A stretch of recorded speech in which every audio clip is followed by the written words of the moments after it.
What's up, SNA assassinators? Happy Easter to you all, and happy WrestleMania as well. And this is Super Ninja Austin back here with another video, and this is the night 2 edition of WrestleMania Sunday on April 20th, 2025 for y'all today. And yeah, I'll say from the beginning to the half towards the end was pretty interesting and entertaining, but I just was kind of disappointed on what happened in the finish and the main event, which I'll say was not all perfect like how yesterday was.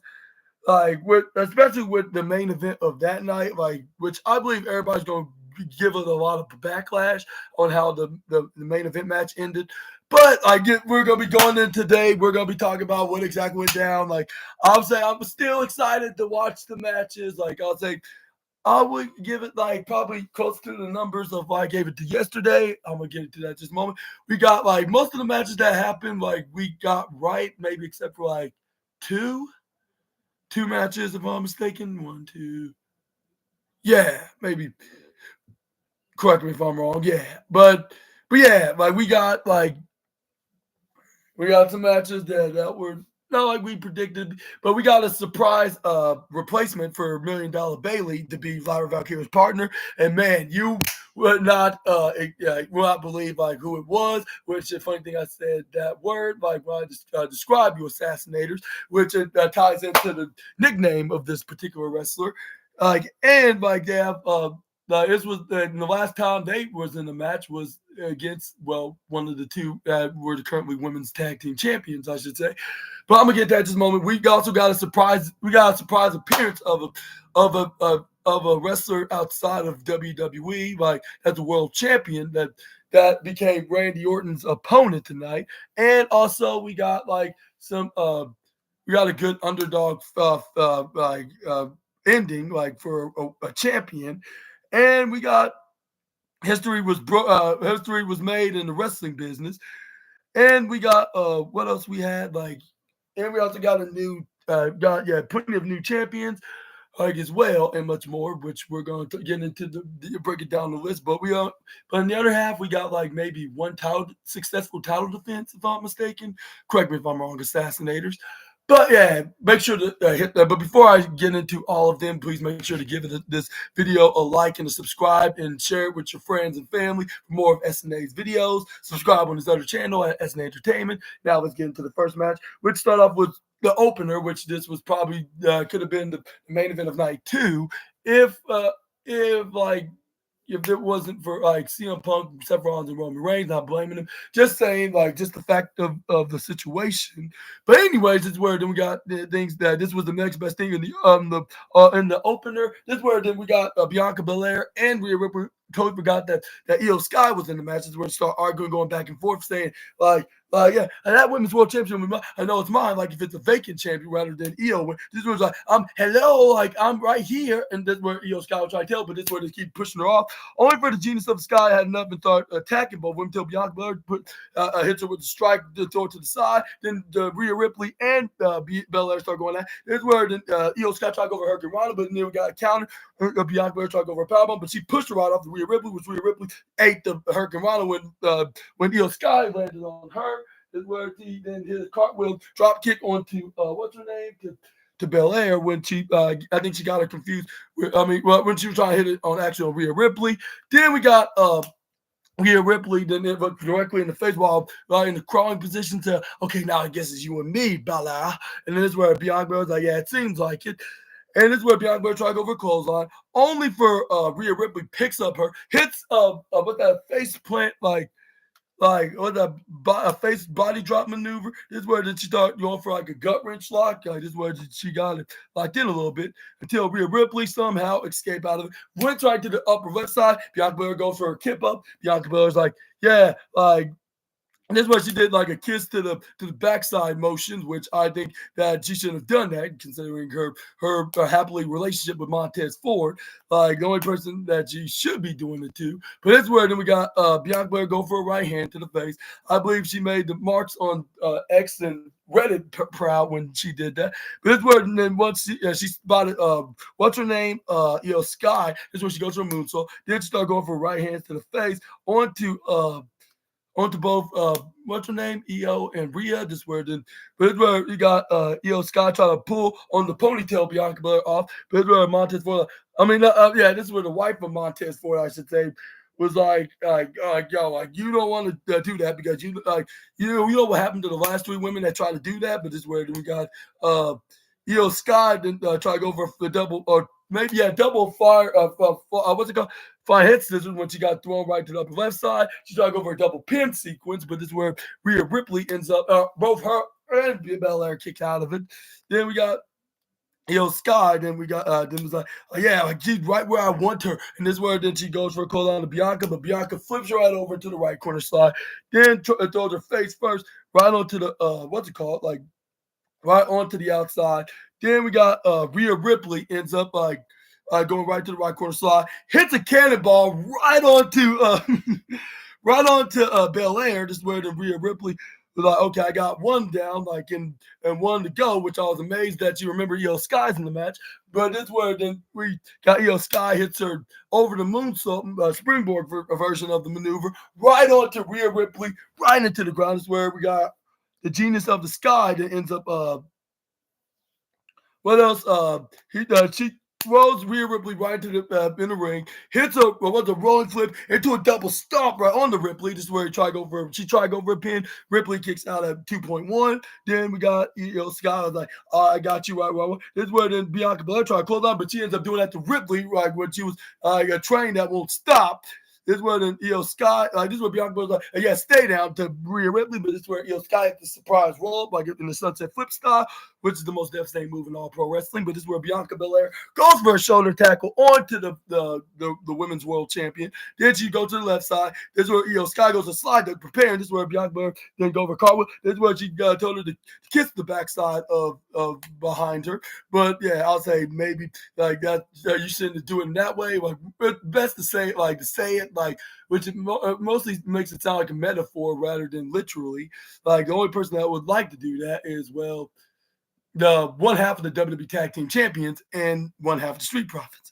But it's where then we got what's the EO Sky goes for a suplex. Hope I don't sound offensive, or else Montez Ford probably would want to have a main event WrestleMania match with yours truly. But anyway, this is where we got Bianca Belair goes for a third suplex, but like a flip over, like her own version of a Three Amigos. I'm like,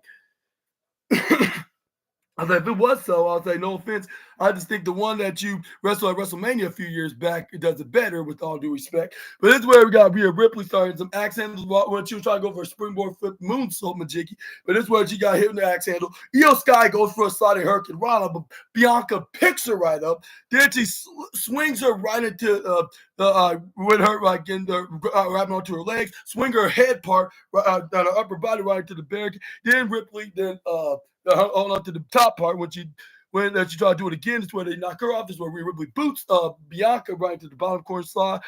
Is where then she throw her back in the ring. Rhea Ripley ducks out of Bianca's clothesline. Rhea Ripley ends up going for a kick in the midsection. Then try to go for a suplex, only for Belair to counter. Try to go for, I believe, a German suplex position, like attempt. This is where then she gets elbowed by the Eradicator. This is where the EO Sky try to go for a foot stomp, only for Rhea Ripley dodge out of the way. Kicks EO right into the midsection, then try to go for what they call a power bomb, like flip right to EO Sky. This is where she try to go for a pin. This is where she only got a 3, if I'm mistaken. This is where Rhea Ripley's like, oh, come on, like this really had to happen now, like this is where then she did try to go for like a pump handle maneuver over for EO Sky wheelbarrows. This is where she tried to go for a double foot stomp like normally. But Ripley caught her legs, trips her right over, then trying to go for her clover leaf lock, like the prison leaf lock or whatever she calls it, until Bianca catch her from behind. This is where she hits I believe a KOD, but Rhea Ripley ends up countering, flipping out of it, go for an arm drag, then try to go for a boot to Bianca. Bianca dodges it out of the way, then try to grab on to Ripley, which Ripley grab on to Bianca, hit the double face plant maneuver onto each other. Then the fans start clapping like, this is awesome, which I was like, yeah, indeed. I was thinking about maybe giving it the golden trophy, the silver trophy, but nah, like compared to what we saw in the main event, I'll say it's definitely automatically getting the golden trophy. It's getting the golden, yeah. These women totally burned the roof off, and they totally like had the fans entertained and very well invested into this showdown between these three talented women. But this is where we got Io Sky go for a double knees to the face onto Rhea Ripley in the upper left side, and then she went to the bottom right to do the same with Bianca Belair. Then Io Sky like when they're doing it diagonally back and forth until Io Sky goes for a stomp over Rhea Ripley, then try to go over the moonsault only for Rhea Ripley to eradicate those plans. Yeah, pun intended, I guess you could say. When they try to go over back suplex, or Bianca Belair go right behind her and attack her. It's where then she picks up Rhea Ripley in the suplex position while Rhea Ripley got Io in the back suplex position while Bianca got her in an electric chair, which is like electric chair suplex Tower of Doom kind of doomsday device kind of maneuver that knocks them back. This is where then we got both. This is where we got both the EST and the Eradicator. And it ends up down to the ground. This is where then the referee was like everything all right. This is where then we got what happens. It was this is where then we got fans are repeating their this is awesome, which I was thinking like maybe this is like at the golden contender or maybe the silver.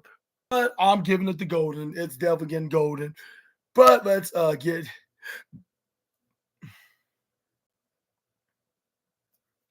This is where a guy close on duck right into Bianca Belair. This is where she try to go for. This is where she gets dodged by the Ripley. This is where Bianca Belair go for a leapfrog, only to get booted right into the midsection. Then we got Io Sky that ends up going for a middle drop kick, kips up right in the air, then go for a double flip. And this is where Io Sky, yeah, like that's how you get the job done. This is where then we got Io Sky then try to look like she's about to win. Only for Bianca Belair took a page out of her brother-in-law's. Kayfabe brother-in-law's playbook and hit a pouncing shoulder attack like she's Angelo Dawkins. Then Bianca Belair goes up right into the upper right corner slide. This is where the EST of WWE that ends up going for 450 splash. But this is where then we got. But yeah, this is where then. Like once she try to go for the 450, this is where then she this is where she go for a cover. This is where Rhea Ripley comes in and ruins it. Yeah, she would have gotten away if it wasn't for the meddling terror the Terror Banshee. This is where Rhea Ripley hits the riptide after that. But I was stunned like when Bianca Belair kicked out, even though I was thinking and hoping that that was going to be a near fall, which yeah it was, but still was shocked. Which I don't know how that's possible. But yeah, he got a near fall at 2.999999999 double triple nine miles 0.1 away from being 3. But this is where we got Rhea Ripley. And I was like, all right, like I'm just gonna go to the other girl that's in this match, and that is Io Sky. This is where Io Sky goes for a reversal DDT onto the Eradicators, where Io Sky right now, bang bang. This is where she tries to go for a double knees to the face, only for Io Sky gets right into the face, like boom. And then this is where then we got Rhea Ripley try to go for the riptide. This is where then we got.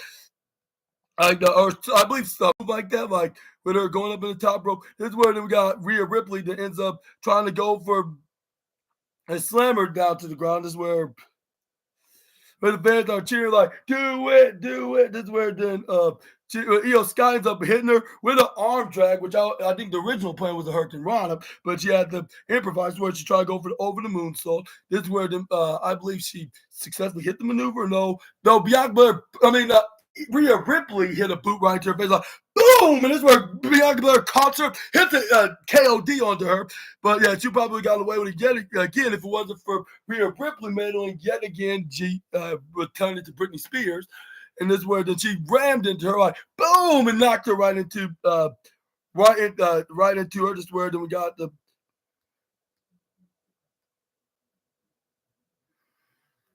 This is where next up we got what else happened. It was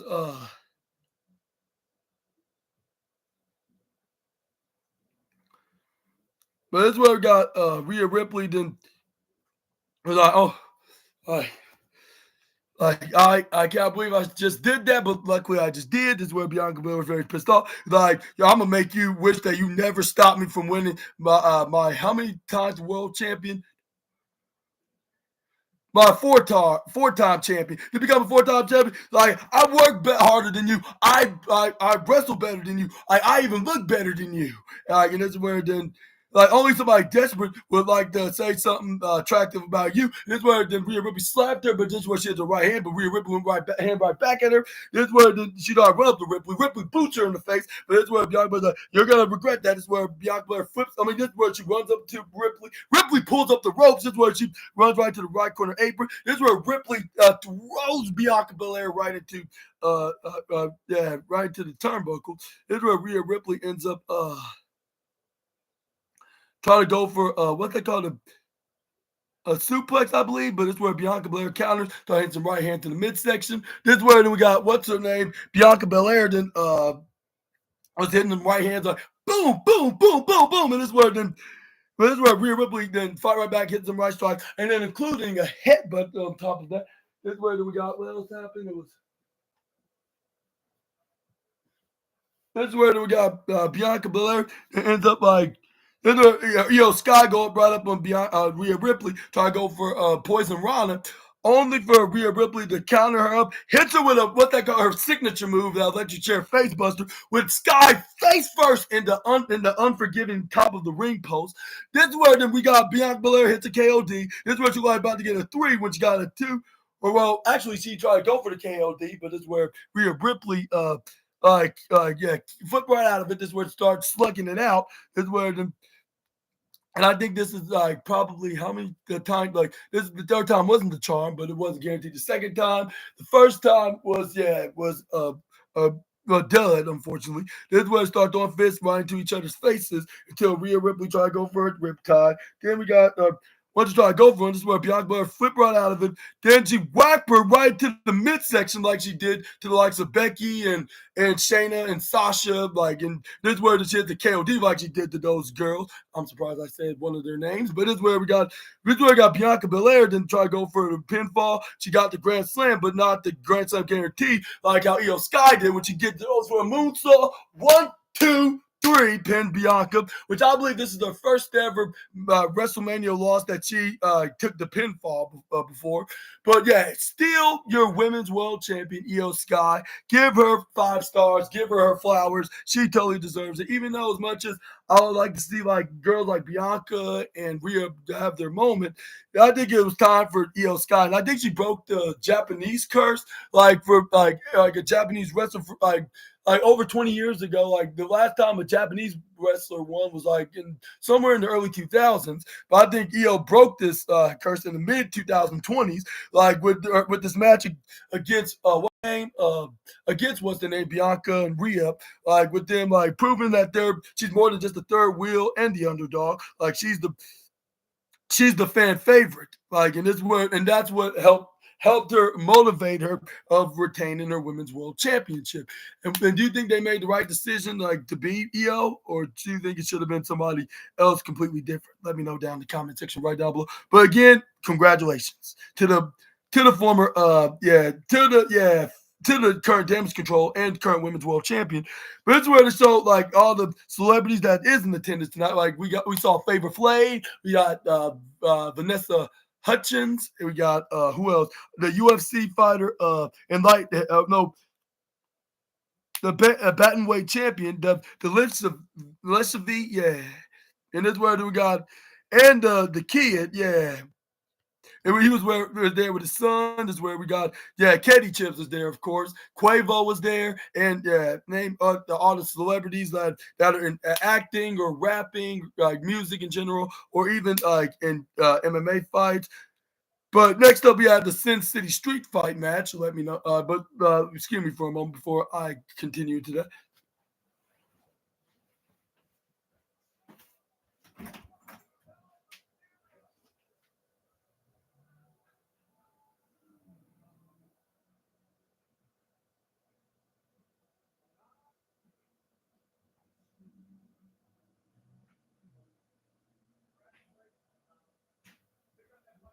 Yeah, I'm okay. Yeah, thank you.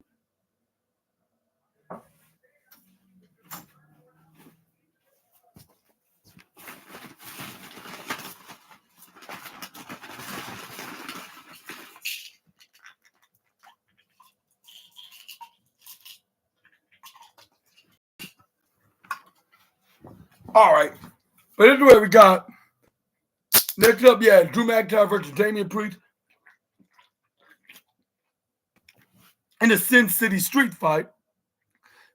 But yeah, and even though this match was kind of predictable and maybe even I'm not sure if it was pointful that they have this match at the Showcase of the Immortal, probably a glorified SmackDown mid card match, but it does tell a story about when every time Drew McIntyre gets on top and try to go for the world championship, Damian Priest ends up like being there to make sure to ruin it for him and live off like his success like and take it away from him. Even though Drew McIntyre's the heel in the storyline, he seemed like a victim when you see it that way. But at the same time, he just keeps dwelling on it and complaining about it. Right? Because you have obviously you have nothing else excuse me, you have nothing else to do in WrestleMania, which even though him fighting LA Knight or somebody would have get him good numbers, but and he was facing Jacob Fatu. Like this is probably like the fallback match. But this is where we got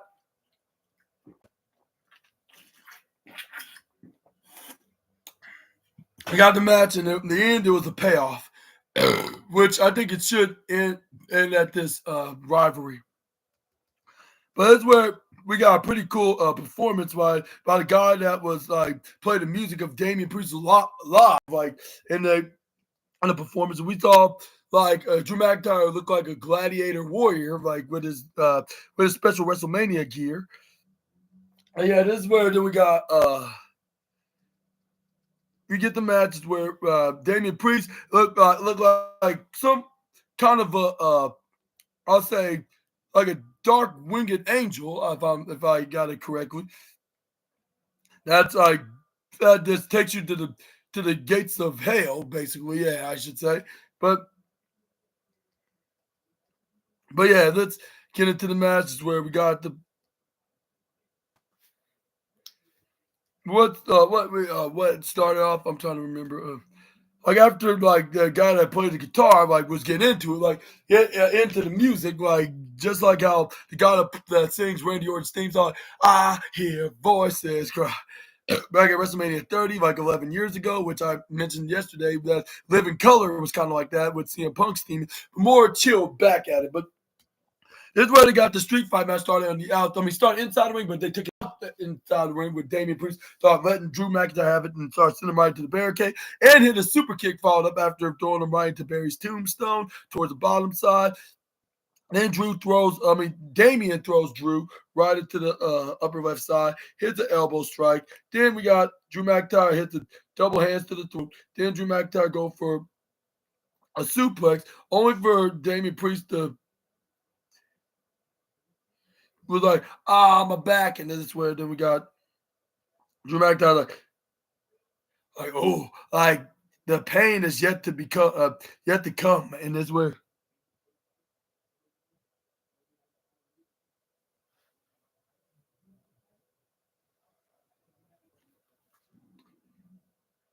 we got Drew McIntyre ends up putting Simba steel steps in the ring. This is where then he tried to collect Damian Priest, but Damian Priest hit him with the top part of steps right into the face. Then we got Damian Priest then drag Drew McIntyre, throws him right into Barry's tombstone on the upper right side where the sponsored displayed bottles of the hydration station. That's what Pat McAfee calls of the carts of the Prime Energy bottles, especially one big bottle, like which it's just for the advertisement of sponsorship. courtesy from Logan Paul. But this is where we got Drew McIntyre hits a big old right hand to Damian Priest, hits him face first right into Simba Steel Steps, then onto Alan the announce table as well, like with all the wrestling ringside friends of Simon, of course. This is where he throws Damian Priest right to the bottom right ring post. Then he grabs onto Simba Steel Steps. Then he tries to throw Edward, and he throws him throws Simba Steel Steps right to Priest in the temple. This is where we got Drew McIntyre and whack. This is where he whacks the Damian Priest back first, right onto the steel steps as well. This is where we got Drew McIntyre. Oh, this his job isn't easy. And then this is where the Drew McIntyre but it's paying off. This is where we got the Scottish Warrior ends up grabbing onto the steel step. This is where he hits another stair shot to the spine. This is where we got Edward, and he grab onto something from a face. I think it was Drew McIntyre's brother. It was his brother, which I forget his first name, but we all know the last name. But I promised Drew McIntyre that I was not going to be saying somebody's name, by their names. Even if it's the wrestler's relative. But this is where he grabbed his phone. He did a selfie with Damian Priest, like saying I'm having the best time of my life. This is where he gave his brother's phone back. This is where then he was wearing a kilt, which that looks pretty awesome, like considering they're Scottish. But this is where he went right back to his seat. Drew McIntyre throws Damian Priest right into the back in the ring. Then we got that's where we got the Scotsman. And look at some underneath the ring, which I believe was a double, what's it called, layer. Of the fan favorite weapons of all the professional wrestling, which they gave it a little cheer pop. Like, even though Drew's supposed to be the heel, but still, it really don't matter who gets the tables, as long as they're gonna do a very entertaining spot. But that's what they did. That's where fans are cheering. Like, he brought 2 tables out, which had the fan favorite weapons, of course. But once you got him lined up and try to get back in the ring, Damian Priest then hits the right hand, thinking he's going to fall right through the chairs. This is where Drew McIntyre's still hanging on. No matter how many hits that Damian hits, Drew McIntyre still keeps hanging on. Like, there's nothing that's going to bring down the Scottish Warrior. This is where Drew McIntyre fall right back eventually, close on towards the left side. Then Drew then ends up went right to the right side, if I'm mistaken. It hit a dive with something like your boy Super Ninja Austin would do. And good news, and I'm probably gonna be doing that. I'm probably gonna make my character and probably gonna upload them on the creation community on the newest game of wrestling, which I'm gonna get details like that. I'm gonna show it to you, Assassinators. But it's where we got Drew McIntyre ends up bringing him back in the ring. This is where then we got what's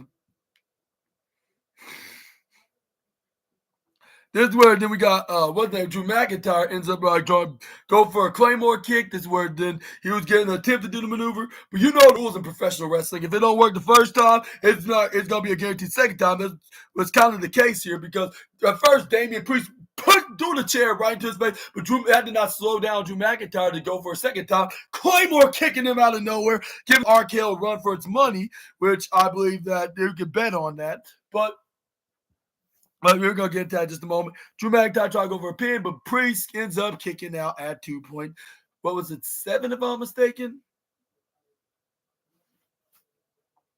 But it's where then Drew McIntyre, brother, like, you got to be kidding me. But it's where then Drew McIntyre tried to grab on the steel chair.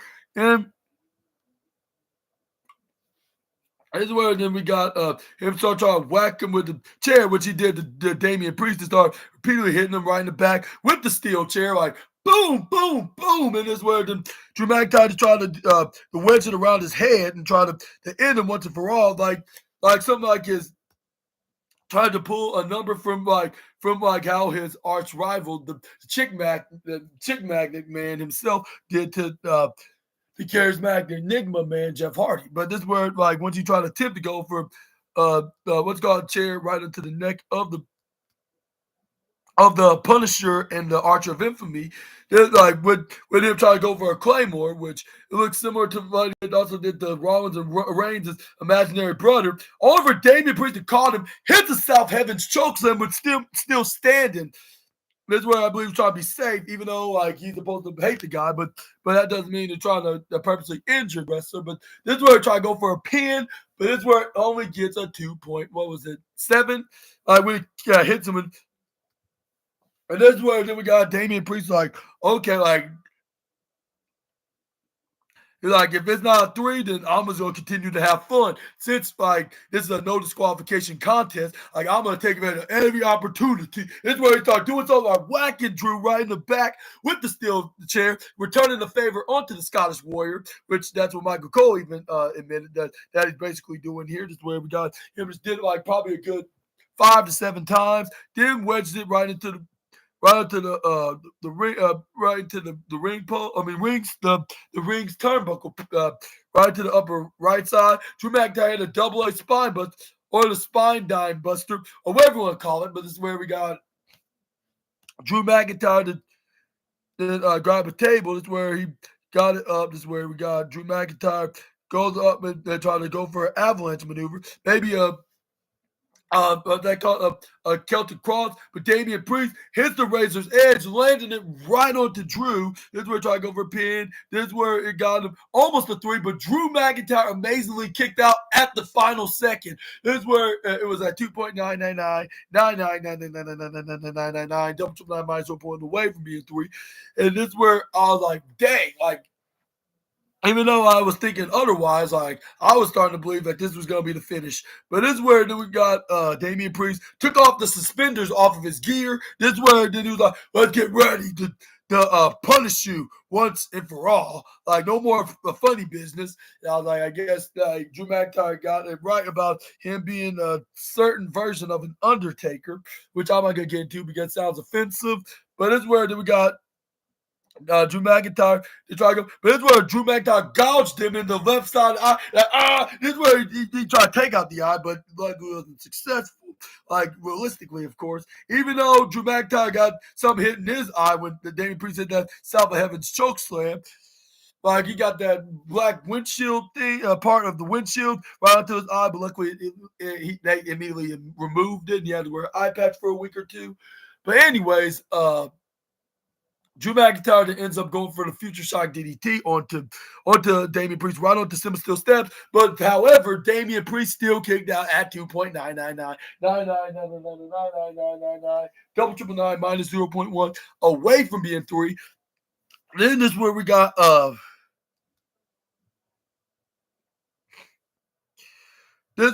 what else happened. This is where Drew McIntyre gave him a little pimp slap. This is where they start going back with them until they start turning slaps to punches, playing wrestling tennis that way. Then start hitting like it turned like a hockey fight, like if Kevin Owens and Sami Zayn were in the room. But unfortunately, both of those guys were injured. Well, Kevin Owens was, which I don't know what about Sami Zayn, even though this would have been a perfect time, like if he fought somebody like Karrion Kross, but I'm not going to get into more details than that. But this is where we got Drew McIntyre hit the Glasgow Kiss headbutt, only for Damian Priest to bounce right back, hit the big clothesline onto McIntyre. Then we got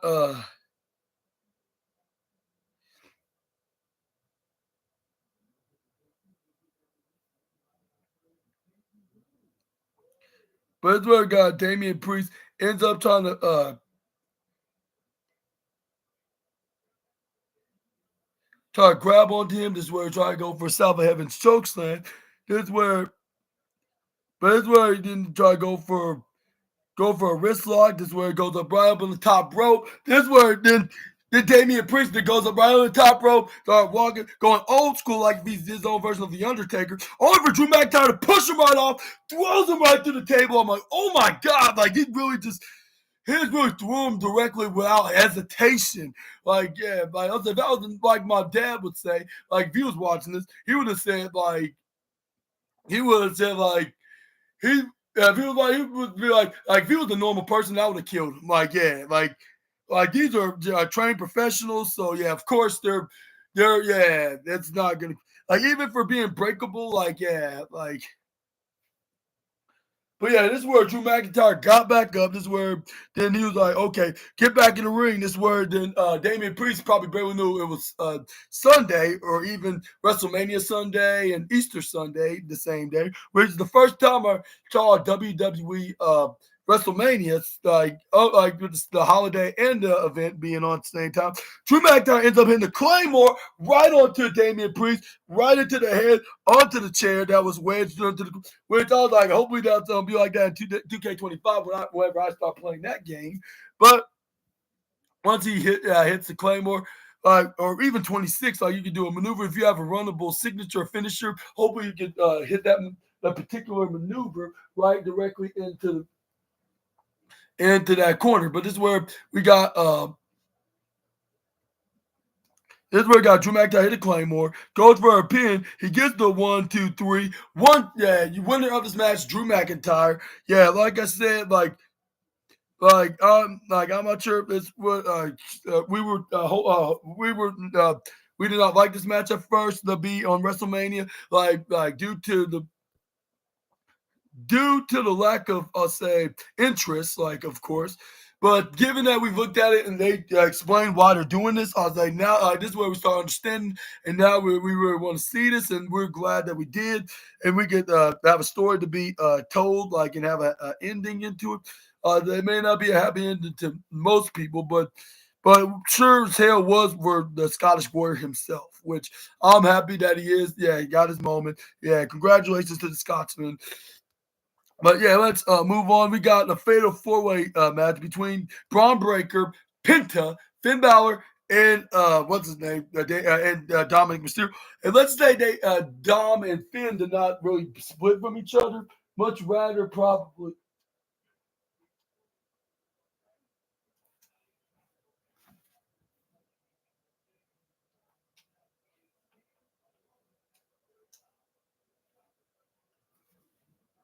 But yeah, this is what but yeah, they kind of teased it, like given that like they've been doing this lately, and let's just say like they like one of them took advantage of a moment, like of an opportunity of a lifetime, and we're probably gonna see like some follow up from that on the post Raw, like tomorrow on Easter Monday.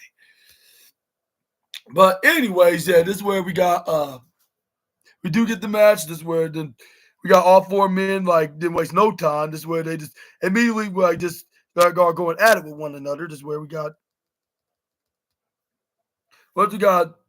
all four of these men. This is where.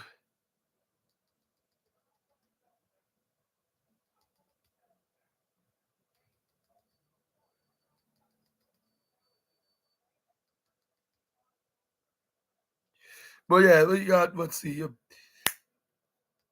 What it turned up to be? Which we got some pretty like interesting entrances. Like even though it could have been like for any pay per view, but at the same time, it couldn't get any better. But it's where Braun Breaker did not think of a wise plan like for their of have a smart strategy of retaining this Intercontinental Championship. Israel directly went to the guy that was out kind of outnumbered, which was just like him, like Penta. This is where they took him out first, which I was like, maybe not a smart idea. If I was you, I'll be going up for the biggest threats, which that was Dirty Dominic Mysterio and Finn Balor. Even if you do have some type of beef of the leader of Cedero Miedo. That's where then he throws him right to the right side. This is where the Judgment Day attack. This is where they start doing the Judgment Day pose, like with them flexing their arms. Again.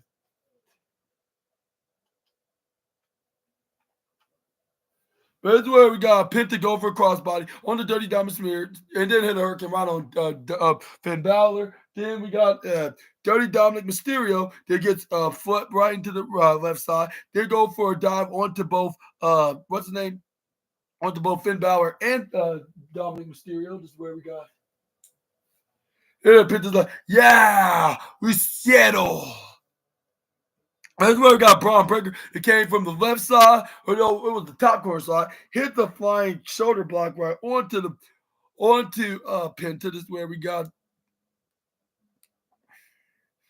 This is where we got uh, what.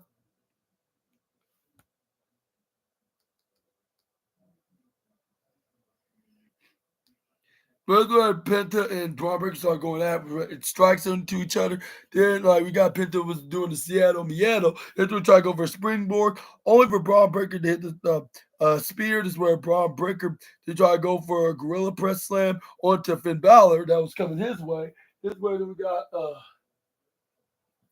and Braun Breaker ducks out of Dominic Steele's clothesline, goes to the right side, hits the flying spear, boom! And this is where then he knocks out Dominic Mysterio.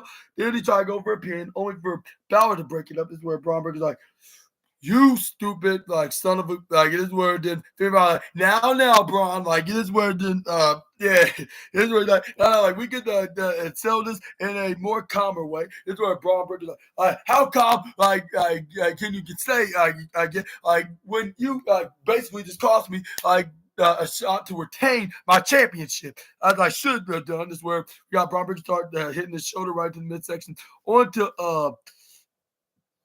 on the what's the name onto Finn Balor. This is where we got what's the name Penta and there you go right at Braun Breaker, but this is where he gets short to the midsection onto him onto the diagonal side and upper right side. But once he went back to the other diagonal side with Finn Balor, he ends up getting what's that called sling blade out of nowhere, like to give that Claymore earlier that he that Drew McIntyre did to Damian Priest and what he did to what's his name to and like what he did to what's his name to what's his name like he did to Damian Priest and give the RKO a run for its money. But it's where we got Penta hits a sling blade or running bulldog version of the sling blade. This is where he goes for an insecure on the Dominic Mysterio, trips over Finn Balor. Then we got Penta to go for a springboard flip into a double kick to the face right on the midsection, right on to Finn Balor and Dominic Mysterio. Then try to go for a pin,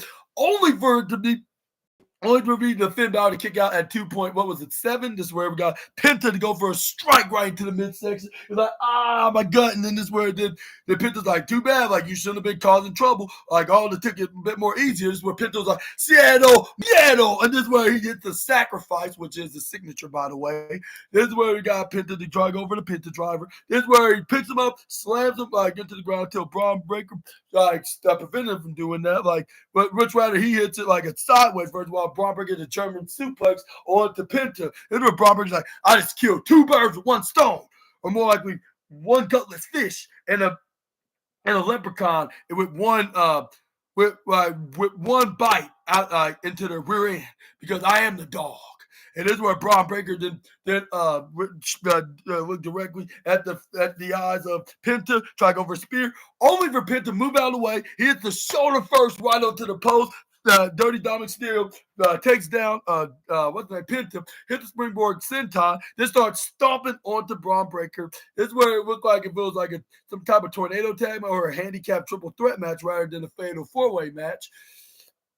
Because at first, Dom and Finn were working together. Well, we thought it would probably we continued maybe to do that.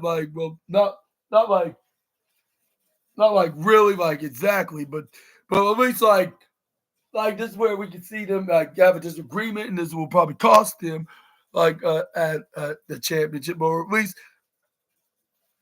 Or maybe we can see Liv Morgan could get involved about this, but we're gonna get into what actually happened. But it's where Dominic Mysterio started hitting some Three Amigos, which I was saying I think that somebody does it better, which I'm not gonna name no names right now, but let's just say they'll be wrestling in the European scene next week. But this is where we got Finn Balor and Dominic Mysterio go for a double suplex. Then Finn Balor and Dominic Mysterio then celebrate with them having the third amigo be a double suplex, which I was hoping for another team to do that, but unfortunately it had to be a team that's wacky at this point. But this is where we got both Dom and Finn try to do the same with Braun Breaker, but Braun Breaker reminded them I'm not unlike Penta, I'm not helpless when there's two guys.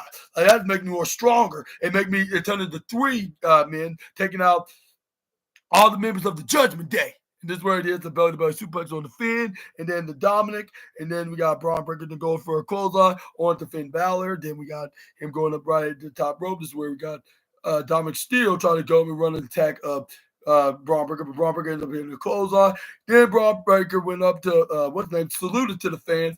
We went to Finn Balor, hit a Hurricane Rana, try to go for a pin, roughly count 1, 2, but it's where Balor gets the right shoulder up at 2.6 if I'm mistaken, yeah. But this is where we got, yeah.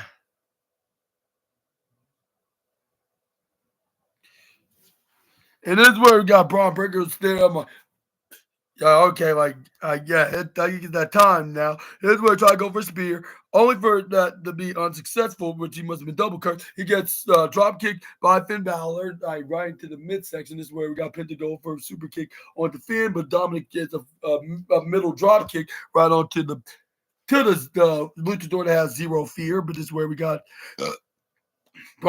Finn Balor clotheslines breaker right into the outside. Dominic still kind of teased some split a split like with Finn Balor, like this where then he did so when he drop kicked Finn Balor. I'm not sure if he knew this or not, but he drop kicked him from behind. Then he ends up trying to go for a 619 attempt right on to Dirty Dom, where Finn Balor caught us like, here's Finn Balor like, what the hell are you doing? What the hell? Like, I thought here's where he tripped him over, started stomping on him. He's like, all right, like that's it. Like, I had enough of your nonsense. Like, I don't even want you in this Intercontinental Championship. Like, and he's like, yeah, I admit it. Like, he finally admitted like his true colors after Dominic then broke the straw or used the straw that broke the camel's back, I guess you could say, of this partnership of the Judgment Day. Then Penta tried to take advantage of the splitting moment, hits the Penta driver, which he was guaranteed to do. So, and this is where he tried to go for pin. He would probably got away with it, become the new Intercontinental champ if it wasn't for the meddling champ himself, which it was Braun Breaker that was saving his privileges of becoming of remaining as Intercontinental champion. But yeah, this is where we got Braun Breaker would stare directly at Penta. This is where Penta's like, you cost me a shot at a championship opportunity. Like, you only got savers. Though. This is Braun Breaker's like, this is the right hand, but Penta fought right back with the right hand. Like, with the response, like, okay. Like, I want to put this in my response is where then he hit a chop on the Braun Breaker, while Braun Breaker hit a knee strike right into his face. This is where then we got a super kick by Penta. This is where he goes to the top corner side, only for him to almost take a close on. This is where we got Braun Breaker try to go for another one. He ducks again with Braun Breaker with the bottom, while Penta went to the diagonal side of the top. This is where he gets pulled down by Carlito, which I believe he's going to regret later. This is where he got Penta's like, stay out of this, Carls. And this is where then we got Dirty Dominic still thought it was going to be a perfect distraction because he rolled up Penta with the most devastating move in all the professional wrestling, and that is the surprise roll-up. Only for Dominic Mysterio try to go for like a Hurricane Rana on him like a 619 position until Penta hit a couple of kicks in the midsection. Penta then hit the Canadian Destroyer, Mexican Destroyer actually, when he went to the left side. This is where they made Pat McAfee shout out saying like, yeah, oh my God, he did the Mexican Destroyer. This is where we got Carl's hits Carlito hits Penta face first right onto out on the announce table. Carlito try to pick up everything that's off the table. This is where he tried to send him right to but only for him to plan to get backfire when he looked directly at Braun Breaker and the other announce table. I think this was the international amount. And that's where Pat McAfee went right, and that's where the commentators, including Pat McAfee, I should say, Michael Cole and Pat McAfee most specifically, went right directly to these two guys. When Braun Breaker went directly right at Carlito, spears him right, come from from their commentator desk to the next one, which I believe that's for the international commentators. And this is where he spears him right to that table. This is where then Pat McAfee's like, that's what you call a freaking super spear. And it looks supremely, phenomenal. Like, if you're a fan of Braun Breaker's spear, like which your boy SNA is, like he did a very phenomenal job. Like with the way he speared, like it just is never going to be a boring moment of him spearing, especially with the way he does it to Carlito. He just makes him even more and more better. Like he just adds something into the leverage of that matter. But this is where he got Penta and ends up going. This is where he hit the 15-foot spear. Then this is where we got Penta getting right coming from the bottom. This is where we got Pat McAfee hilariously called him the bad apple when he said, "That's what you get." which was so hilarious, by the way. But this is where Braun Breaker came back to the ring. He was like, "Now where was I?" And yeah, it was him and I believe Penta, if I'm not mistaken. This is where he was waiting for him to get him. I believe that's where he spears him. That's where we thought it was gonna be it, but Braun Breaker was like, yeah, like I thought. But that's where Dom Mysterio drop kicks him like he did to Finn Balor, 619, which was a guaranteed, even though it wasn't Finn Balor, but it don't matter because that occurs that no matter who it was, who it is, but that's where then Finn Balor gave a little payback to Dominic Mysterio by tripping him over. He landed right between the Mysterio family jewels. I'm like, it seemed like Rey Mysterio's not going to be a grandfather. And Dom's not going to be a father and husband. I mean, he already is a husband, but he's not going to be a father anytime soon. Like, because for it to heal, like for him to get ready to start a family, like we'll have to take it next, like by the beginning of May, like in the first Sunday of that month. But this is where we got Finn Balor's like, no, not today. Like, you're not taking my moment. This is where then Finn Balor hit the sling blade right onto the Braun Breaker, hit a middle missile drop kick. Then he hits the coup de grace. He thought he was going to get a pinfall of a 3. He was at 1, 2, 2.6 until we got Dirty Dominic Mysterio, got the frog splash right onto him, get the 1, 2, 3, and your winner and new Intercontinental Champion, Dirty Dominic Mysterio. And I believe Liv Morgan was somewhere like in the back, like was absolutely excited that her man is the new Intercontinental Champion, and this is where he started like yeah, and this is where he's joined the list with the likes of like Rikishi and Jey Uso, Curtis Axel and what's his name Mr. Perfect and Dusty Rhodes and Cody Rhodes, like becoming the fourth ever wrestler to be like a second generation that won the exact same title as his father did. But anyways, what are your thoughts on that matter? And do you think they made the right choice of making Dominic Mysterio the winner? Let me know down in the comments. I believe this is his first win, like at 1-3, with him losing to his father twice in a row, and then losing with his father previous from that 2022 against Logan Paul and The Miz, which I think they should have won, by the way. Just a personal opinion, of course. But yeah, let me know in the comment section right down below. But I, not the biggest fan, but maybe this was probably best that Dom did get the rub and get the moment of becoming the Intercontinental. But let's move on. Let's get into the next slide. They showed Kobe Covington, the UFC welterweight fighter. And what else? Metro Boomin was there as well. Like that's what after Dean Norris. Like we also got what else? And well, let's move. But next up, we got Randy Orton was waiting on who exactly is his replacement opponent in this. This would have shown him like in over 20 or no, in 19 matches, like all kinds of big moments and stuff like that, and wrestle in those matches. But let's but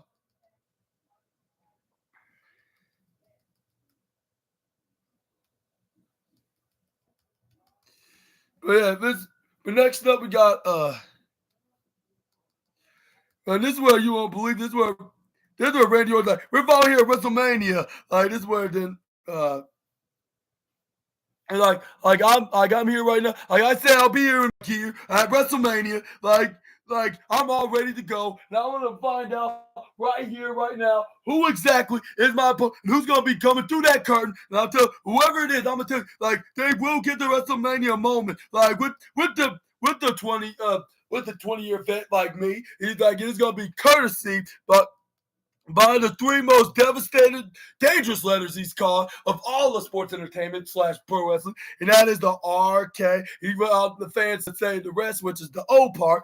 This is where then it was the lights and the Titantron. This is where he started hearing this music when they showed the Titantron. It was none other than wait for drum roll, please. Brrr, say his name and he appears.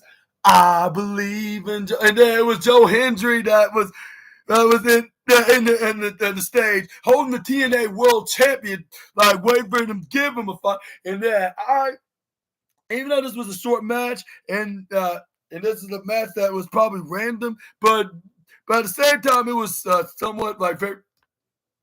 It definitely. It's definitely a match that we would probably like to see, like genuinely between these two men, like of Joe Hendry and Randy Orton. Like put it on my bingo card any day. I would love that match to happen.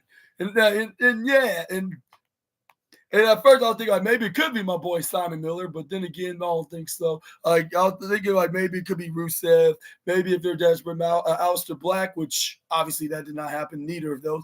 I would have believed it would have been Rusev, but I think he's still going to be probably making an appearance on Monday Night Raw this week, while Aleister Black goes on Friday because he said 04/25/25, which that's the date of April 25th, 2025. But anyways. This is where we heard that it was that put like this is where fans are cheering. They're like this is where then they started having this. This was the biggest shocking ovation for the TNA World Champion.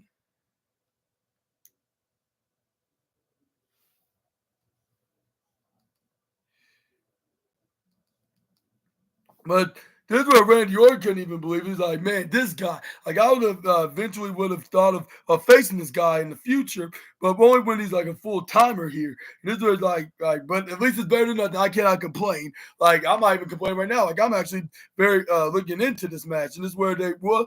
And I'll say, I forget the Intercontinental Championship match. I totally forgot. I'm gonna say that got the silver trophy of the night, tying with probably the main event in the women's tag team match, which I'm gonna get into in just a moment. But this match, I'll say, I'm sorry, women's world championship, like the one being on top. But since this was a massive dream match, like that, we've probably been eventually wanting to be seeing down the road, and we finally got a chance to see it on this year's WrestleMania. It's getting the platinum trophy. It's getting platinum in here on the SNA podcast.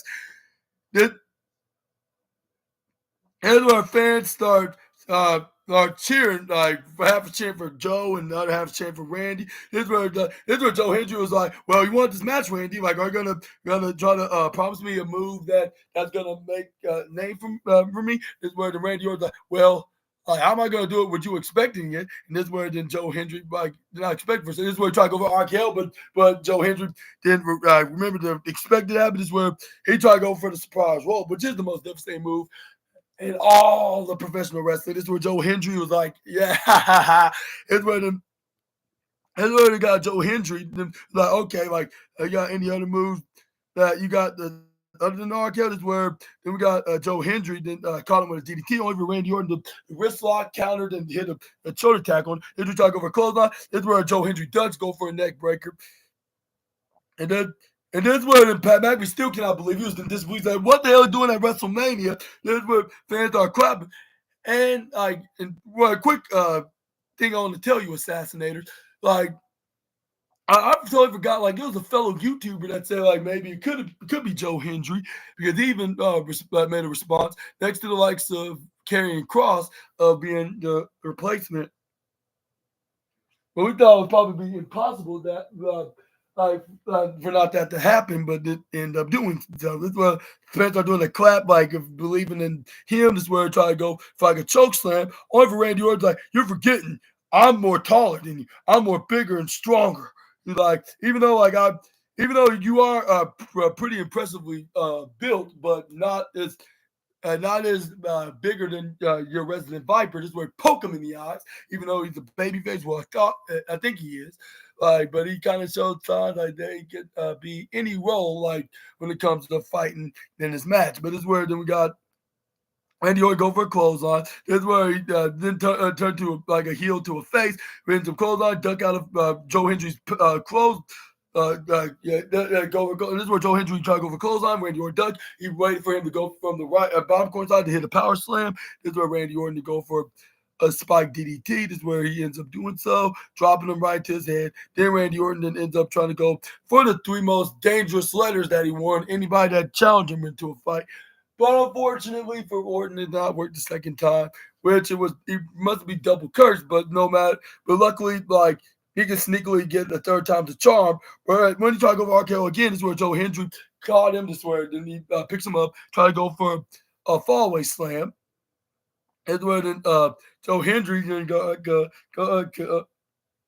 this is why it's the standing ovation fallaway slam, and this is why I believe that he came up and he waited to do his pose a bit too long, and this is where he did it like, and then I did like, and this is where right after he did that, Randy Orton got back up. He must have found a fourth leaf clover, uses it, hit an RKO out of nowhere, which nobody can beat that, like of doing something that's a shocking move out of the blue for the 1, 2, 3. Now I'm so sorry, assassinators, but that's getting the most, I'll say the most platinumous trophy of the night as well, along with the best match of the night as well. Yeah. And this is where Randy Orton get the RKO. 1, 2, 3. Winner of this match, Randy Orton. And yeah, I'll say this is, even though this was a bit too short and it was random, like I said earlier about the random part, despite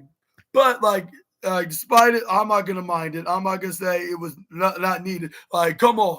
Like, Randy Orton definitely needed to fight in the match. Even if it was like the most randomest in the card. Like, at least it was something that everybody's going to remember, especially the spot where Joe Hendry after hit that falling ovation, a fallaway slam, and it did that is, I believe, in Joe Hendry pose, and then Randy Orton hit an RKO out of nowhere. That was like a very cool meme to do, which I believe everybody's going to be cosplaying that, like in future meme videos. But yeah, congrats to Randy Orton for having his match, having both the men having their moment, and Joe Hendry still looked good even in defeat. Like, I don't think it was a burial. Some might say, like, Joe Hendry got buried, but, like, how do you know if he got buried or if he wasn't squashed? Like, Joe Hendry did brought up a fight and brought some offense. Get just that Randy Orton was just too good for him because he got a decade of experience more than Joe do. This is where then Randy Orton showed some out of character, what they call gratitude, I guess you could say, with him appreciating him to be his opponent. Like, thank you for making my wish come true and making your own wish come true while doing so. Like, you really, like, that makes me a believer, like, of Joe Hendry, like, because, like, yeah, like, it's like you said, like, if you only just believe, like, you will see, I guess you could say, like, that rhyme, so it's absolutely true. And that's where it's like, yeah, like, even though I didn't say your name, but you appeared. Like, and he's like, and that takes a whole lot of guts and a whole lot of nuts. Hopefully that doesn't sound disgustingly offensive when I say that. But yeah, this is where the friend was like, you brought all these people, like, congratulations, thank you. He hit the handshake, raised his hand. He's like, yeah, this is a future WWE star. And this is where the raised his hand. This is where Randy Orton, okay, like, now it's time for you to get in the back. This is where he got his back turned. Only for Randy Orton to turn him around, struck him with another RKO. He was like, but that day's not today, kid. Like, or something like that. Randy Orton gave a smirk to Joe Hendry.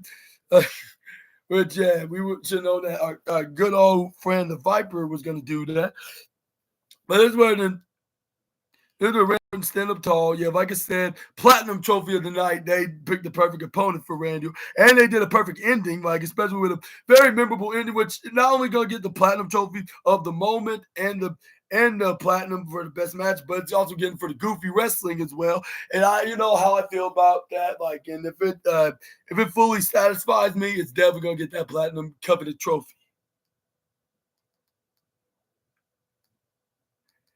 But it's where they announced that AAA WWE NXT Worlds Collide will indeed be over the weekend for of what's called of Money in the Bank. But it's where I got to the next match, if I'm mistaken. Yeah, it was Logan Paul versus AJ Styles. Unfortunately, not fully like how I expected it to be, except for, like, I just know that it was gonna be like just a good show with two guys that are very athletic and charismatic and has a whole lot of interesting charisma, I guess you could say. But I'm not sure if the right person wins, and I believe everybody would not argue. It would be hard to argue for my case right here. Like who I'm gonna explain exactly who won, and I'm not sure if I should agree on it. Not because I'm trying to be a biased and a self-centered opinioned a-hole, if that's a right term to put it, but but it does make sense at the same time. Like it, like even though like maybe this is a must needed that situation for this wrestler, but it probably wouldn't have been that bad. Like if they put him over. But next up we got, and then because this match was like I don't know, like it was just like a good reason why it's on the mid card. It's definitely gonna get the bronze trophy of the night. Yeah.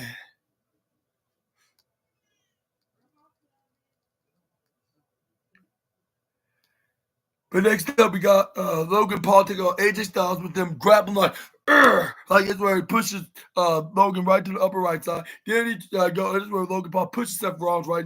This is where then he pushes him right there. This is where he then pushes him yet again. This is where Jessica Carter. All right, you made your point. Like don't do too far. This is where AJ Styles. Like you really think you're intimidating me with all that nonsense? This is where then Logan Paul like no. Like I'm not intimidating you. I'm gonna embarrass you. And that's where they try to attack Mr. H. Like it's gonna take more than just some goofy childish games to do that is considered an embarrassment. This is where he goes for a headlock, only for Logan Paul to counter and went for one on his own. This is where we got. This is where Logan Paul that ends up going for a headlock, going for AJ Styles to dip him right to the top corner slide, do it to the bottom. He leapfrogs, slide ducks. Then he tried to go for a drop kick, but this is where he's like, nah, it's where Logan Paul like, no, I'm not gonna get attacked. This is where he gets flipped right over by in the bottom course line, spears him right in his midsection. This is where AJ Styles tips him in the bottom, but Logan Paul throws him instead. AJ Styles hit a shoulder tackle right onto to Logan Paul. This is where he flipped up his hair, went to the left side, goes for a slide dunk onto Logan Paul. So Logan Paul goes for a leap dodge with the right side. AJ Styles hit a drop kick onto the former United States champion. This is where we got AJ Styles go for it. This is where Logan Paul pushes AJ right into the right corner slot. AJ Styles pulls him into the in the outside. Is where then we got AJ Styles trying to pull him, but this is where he gets pushed right into out on the announce table. But this is where we got AJ Styles like, my arm is where then he try to drag him. And this is where we got AJ Styles that ends up going right hand. This is where we got AJ Styles ends up go. This is where it goes for a knife edge chop right onto the chest, which I believe was less intimidating than anybody in the other company would do, like to provoke the ring general Gunta. But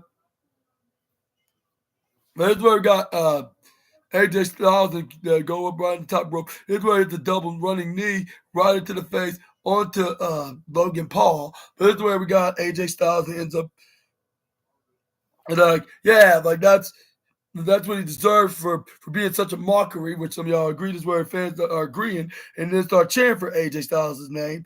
This is where AJ Styles try to throw AJ Styles try to throw Logan Paul right to the bottom barricade, but this is where he throws him instead. Hit an uppercut right into the face. This is where we got Logan Paul throws AJ right to the left side, but this is where AJ Styles throws Logan instead. Hit back first right to the barricade. This is where then AJ Styles is like, there's so much work here, man. This where then he throws him back in the ring or hits him face first in the ring. Let me rephrase that. Then we got AJ Styles push him in the ring where then the referee's like, all right, like you gotta hurry up in the ring before you get counted out. This is where AJ Styles like, all right, man, like I'm doing it. This is where he try to go for a spear. This is where Logan Paul dodges out of the way, which was pretty impressive. Kicked him in the face. Yeah, this is where then he throws him face first right to the turnbuckle. Then he hits him with a shoulder like shot right into the bottom right corner slide. Is where they fell right down with authority. This is where we got Logan Paul hit a springboard crossbody. This is where Logan Paul like, yeah, like I'm a monster in this business. This is where we got Logan Paul hits AJ Styles face first right into the on the announce table, then right on the apron. Then he throws no, Logan ends up rolling himself back in the ring. Then Logan was looking at like, like I wonder if these Prime Energy drinks. This is where he's like, nah, like, I was kidding. This is where he got a hidden camera. This is where he grabbed. This is where he's like, I look at this fool. This is where like, which I believe this is the same camera that he used up for this entrance. This is where this, this is where he puts it on the drone, which the drone was flying around with the camera. That's where then they showed him like on this little camera, like onto his phone, which that's pretty cool. They did the streaming like from the cameras on WWE to his camera like of his own is where it was droning around with it. It shows like with him attacking what's his name AJ Styles right onto the apron. This is where try to go for close, only for AJ Styles to fight right back with the right hand, but he gets hot shot with his right arm. This is where we got the social media megastar ends up trying to go for a Paul Fox splash, but this where it only gets him a 2.7 count if I'm mistaken. But that's where, like, right after he tried to go for an attempt to go for a frog splash, like with curl his legs and then go forward. That's where, yeah, it did not do him any favors. Is where we got a kick out of 2 point, what was it? 7, obviously. This is where we got Logan Paul throws AJ right to the bottom right corner slide. Then we got Logan Paul go for an attack. This is where he dips him right from there to the upper left side, hits him belly first right into the turnbuckle there. This is where Logan, like so stressful. This is where we got this is where I believe Logan Paul didn't try to go stealing his move by trying to go for Styles.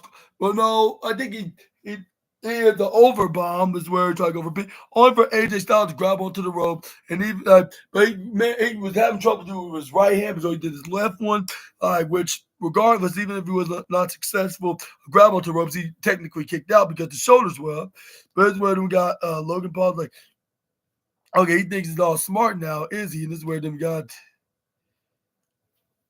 And he was like, okay, like, how to bring him down for good is where Logan Paul did.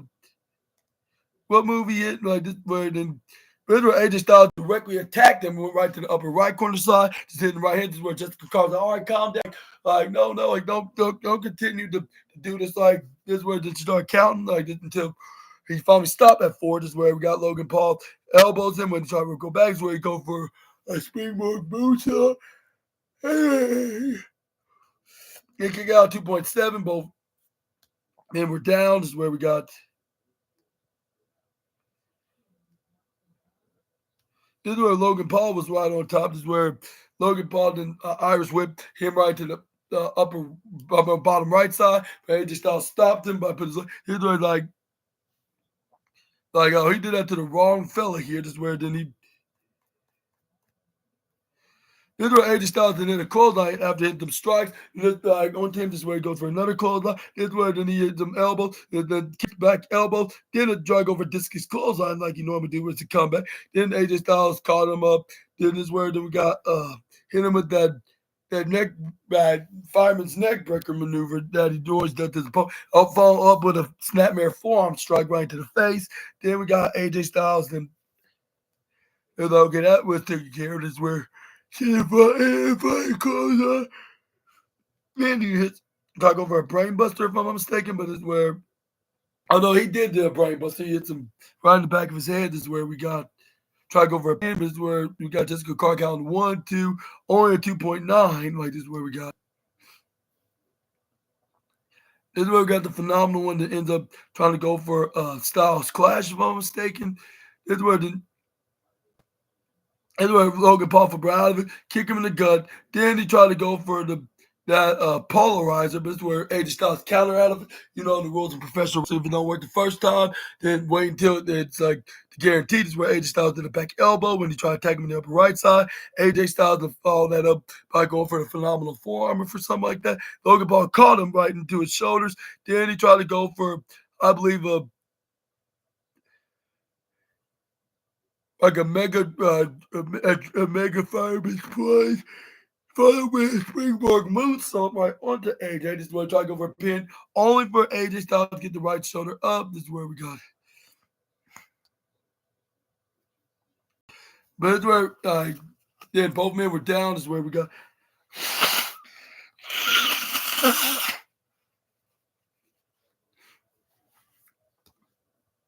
This is where we got what happened. This is where AJ Styles on the top rope, try to go for a moonsault on Logan Paul. Hit a right hand. This is where he try to go for a back suplex, but Logan Paul gets elbow right in the midsection. This is where he try to attack him at that exact same corner, only to get flipped right on the right side. And then when Logan Paul started fighting back, when AJ Styles tried to get back in the ring, try to attack him out of there. Logan Paul hits what they call a Maverick Lariat, if I'm not mistaken. This is where then Logan try to go for a pin, only for AJ Styles to get the right shoulder up at 2.8. Here's where then we got Logan. Here's where we got Logan Paul that ends up going for, I believe, try to go for the one lucky shot. But here's where then he was thinking like, and after hitting the buckshot lariat or the Maverick lariat, that's what he calls it, which he learned it from a certain cowboy, the other company. I cannot mention his by name, but this is where we got Logan Paul after hitting some strikes like right onto his left and right hands. This is where he tried to hit him with the one lucky shot. This is where we got a plate on his hand to put his hands together from a prior injury that's kind of permanent.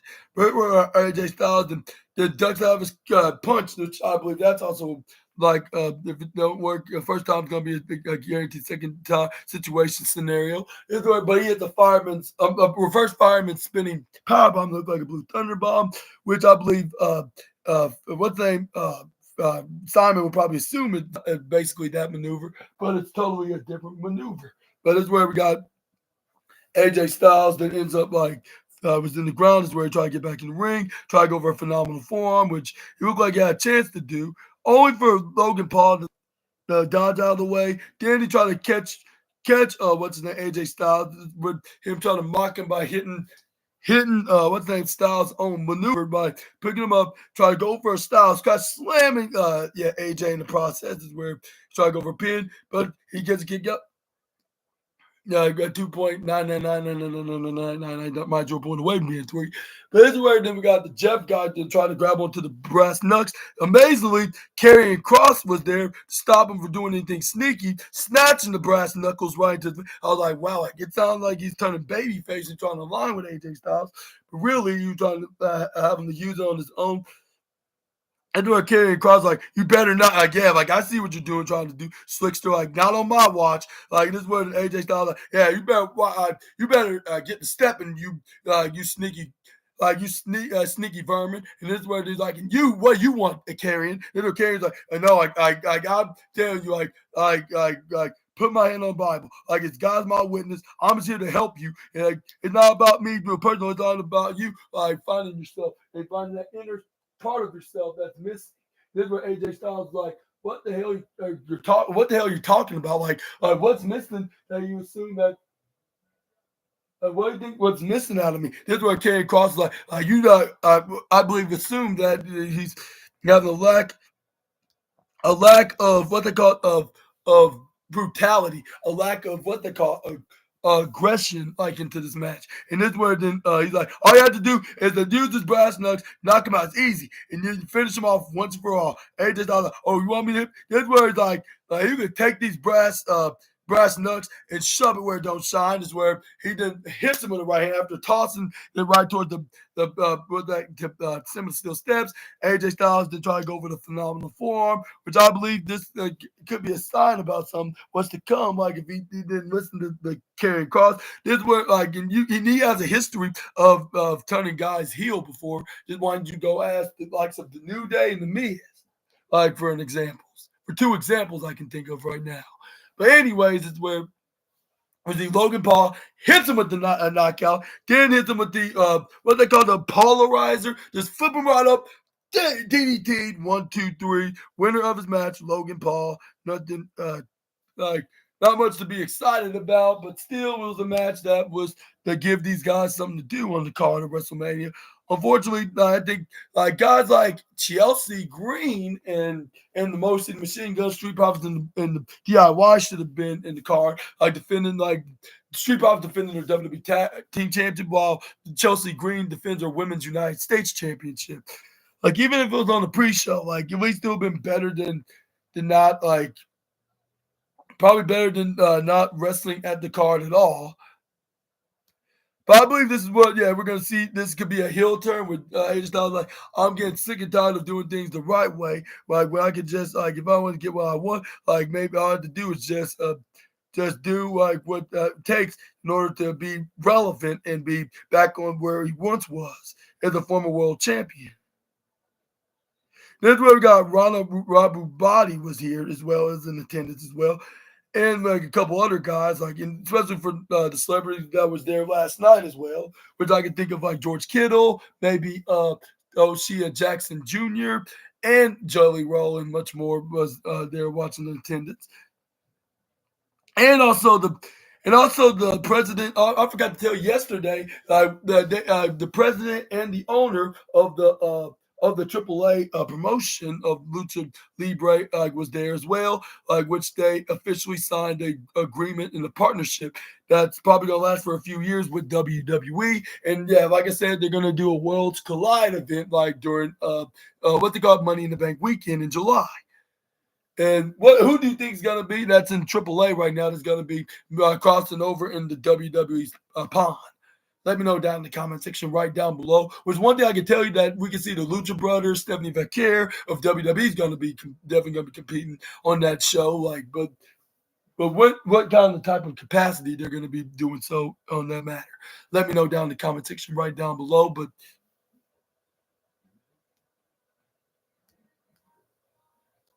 it's where I got Liv Morgan and Raquel Rodriguez, then ends up getting in the ring because they have their title defense match, which I would assume this could be a match that's going to be after the what's it called, the opener between Bianca Belair, Rhea Ripley, and what's her name, Rhea Ripley, Bianca Belair, and Io Sky.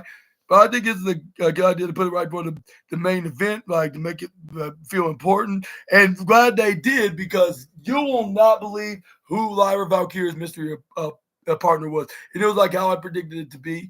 And it was it had to be somebody that she can relate to, someone that she looked up to, that inspired her to become a successful professional wrestler, where she ends up being.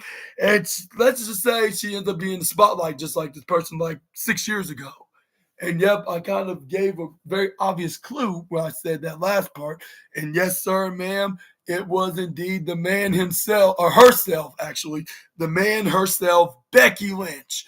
And yeah, this is where she had a big pop, where everybody not expected her to be there. Whoa. Here's where Becky Lynch was there, yeah, let's get this party started. And this is where she teamed with Lyra Valkyria into this match.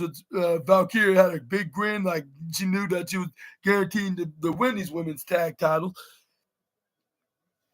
But yeah, I'm glad that they did have this match. It's where we got Becky to start things off with a girl that she fought the last time. This is why I thought we probably won't be seeing her for a little bit, maybe even after Mania. But this was a WrestleMania miracle. They say Christmas miracles or Easter miracles or even a Thanksgiving miracle, like a holiday. This was kind of like it right here with Becky Lynch. This is where Becky Lynch did. This is where Liv Morgan tried to hide from the girl that she cheated out of back a few months ago to become a women's world champion.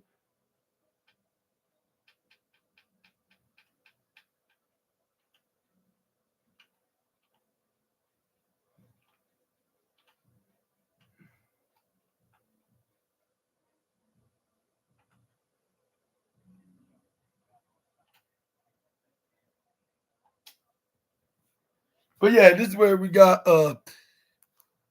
what happened. It was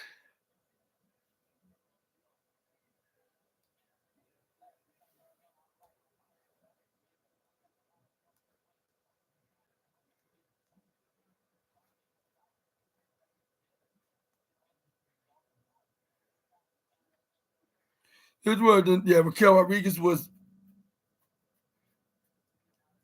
was taking care of Becky Lynch at the moment, but only for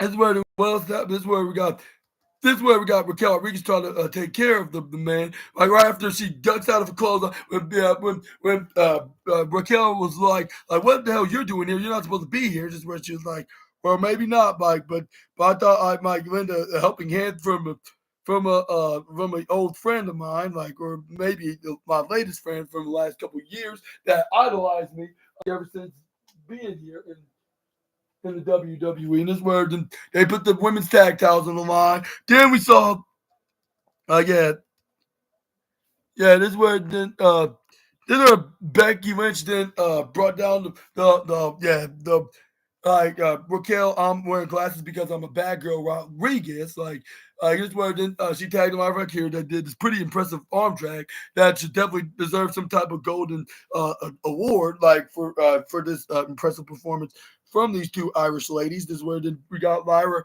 hits a springboard missile drop kick. This is where Lyra right here is like, what, like.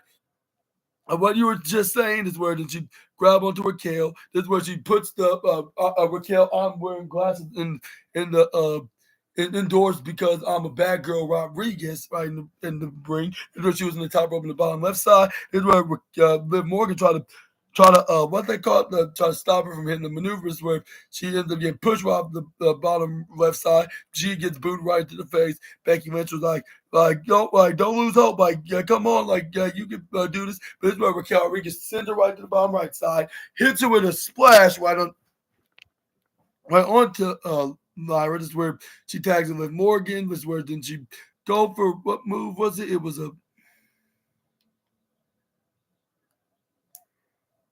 And we got Liv Morgan that ends up going for a stomp right into the midsection, start stomping her right into the. She was in the bottom right side. Then Liv Morgan tried to go for a moonsault. This is where she started going for a little shimmy dance, which I'll say this is where she started taunting Becky Lynch. Becky Lynch tried getting a rough, but the referee was in the way, stopping her. Just where you were like, yeah, oh no, you don't. This is where then she ends up tagging him. What's her name? Raquel Rodriguez in the ring. This is where you got both. And so we got both Liv and Raquel, like with Raquel tagging them back in Liv in the double Irish whip. But this is where we got Liv Morgan does a suplex right on the Lyra Valkyria. Then she tags in what's her name, Raquel Rodriguez. This is where she goes for a snapmare, go for a back elbow. This is where she try to go for what's that called? What's that like some kind of a submission move, but she was keep getting kicked by the 6-footer. This is where she's talking for elbow drop. But this is where Lyra moved out of the way. This was like, now's my chance. This is where Liv Morgan even tried to stop her. But it was no use because she ends up getting pulled away. But she actually put her in Becky Lynch's direction, went underneath her. This is where Lyra Valkyria was as soon as about to tag in Becky. Guess who trips over the man and not putting her in a good mood. It was none other than Liv Morgan, the same girl that, basically took the women's world title from her back almost a year ago. I believe it was about 11 months ago. Correct me if I'm wrong, assassinators, but I believe so. Back in May of last year, 2024. This is where Becky Lynch are chasing after the women's world chip. This is where we got Raquel Rodriguez hit a big boot right into the face of Becky. Then we got Raquel Rodriguez throw Becky into the left side. Then we got Raquel Rodriguez picks up Lyra Valkyria, try to go for what they call a fallaway power slam, whatever Majiki maneuver. Try to go for a pin, but only for Valkyria to kick out at 2. Then Raquel, this is where we got more grapple to the women's tag champ, which my theory was either she was gonna leave with them championships in the coward's way out kind of fashion, like to just take the easy count out loss, and they still remain as women's tag team champions, or they're gonna use them when the referee wasn't looking. But luckily that did not happen. This is where the rules obvious the referee wasn't looking. This is where Raquel Rodriguez was not giving up the lose, even though they're still gonna retain as tag team champions. They're gonna be known as champions. This is where they start going for those super hits to Lyra Valkyria, only for her to counter out of it. But this is where she gets thrown into right upper right side. This is where she gets. That's where Liv Morgan gets up and get hit with an elbow by Valkyrie when she was trying to take her. Raquel Rodriguez trying to spear right into the upper right side, but she ends up not running her lesson from the last couple of years when she tried to go for that maneuver, only for it to fail in her favor. This is where Becky Lynch go for a tag. This is where we got Becky Lynch end up like, all right, are you ready? Did you miss? Hello, Olivia. Did you miss me? And this is where then more like, doesn't look like it. This is where Becky Lynch started some clothesline. This is what that's what you get to find. Close where Michael Cole's reference that like she's been waiting for almost a year for this to do this to her, right? Which in storyline does make sense to her to get some revenge onto these women, especially to Liv Morgan most particular because this was before Liv Morgan started teaming with Raquel Rodriguez. This is where we got what's his name? What's her name? Becky went to go for a step up into gear onto what's her name to Liv to There's a forearm strike right onto the Raquel on the bottom left side, and then went to the upper right side for to Liv Morgan. This is where then try to go for a splat, only for Raquel Rodriguez, then dribbles her right to the left side. Becky Lynch to go for a forearm strike. Then we got Becky Lynch and hits her with this like Molly Holly-ish what's it called?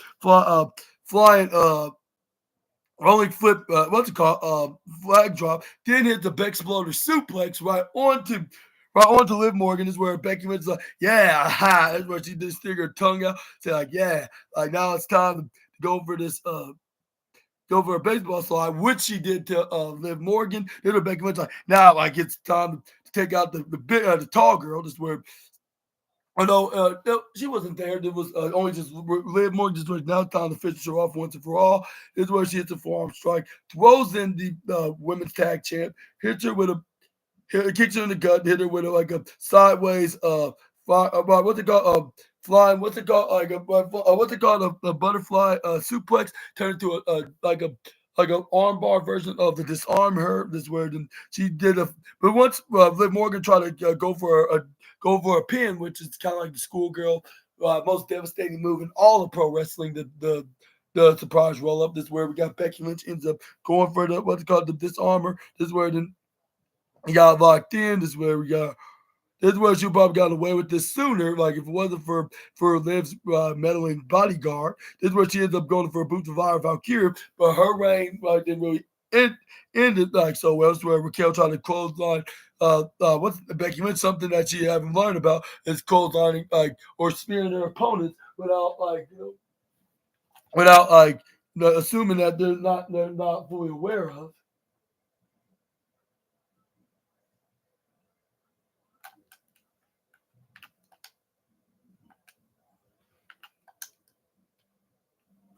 But this is where Liv Morgan and snuck from behind, hits the Bolivian right onto Becky Lynch. But this is where I got the man to try to go for a cover. This is where this ends up getting intercepted by Lyra Valkyria.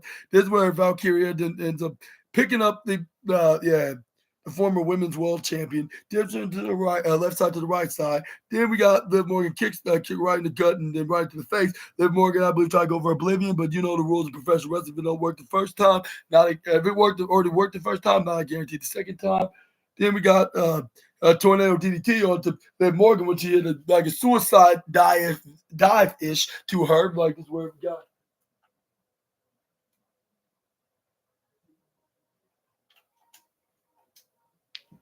This is where we got what the. This is where we got Becky Lynch to grab onto Liv Morgan, hits a manhandle slam after she hit the drop kick, springboard drop kick onto Lyra Valkyrie. Becky Lynch helped got the 3 after hitting the manhandle slam.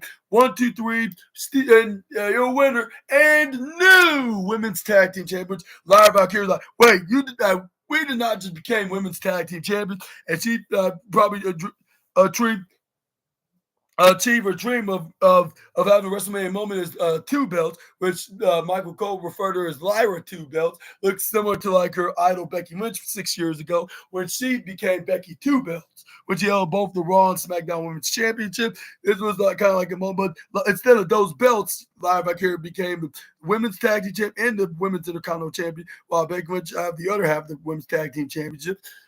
And I think this is probably a perfect idea to do. Like since this is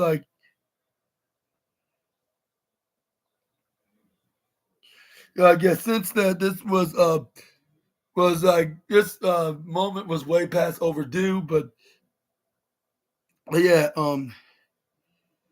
not over past due. Like this was because we were only gonna have a matter of time when Becky Lynch does come back and fight Liv Morgan or something like that at WrestleMania. But I thought it was gonna be in a different caliber. But yeah, we finally got to see the return of Becky Lynch. That's what makes it so exciting. I thought it was really good. Like it's getting the silver trophy, maybe not the most biggest, maybe not the most like big deal match, but at the same time, it did brought some intrigue because we saw the return of Becky Lynch. Even though like Lyra Valkyria got a chance to defend her women's tag team championship at the showcase of the Immortals, but at least she had something to do on there, even though it's kind of silly that they have her be a part of into the tag team when she's already a women's mid card champion.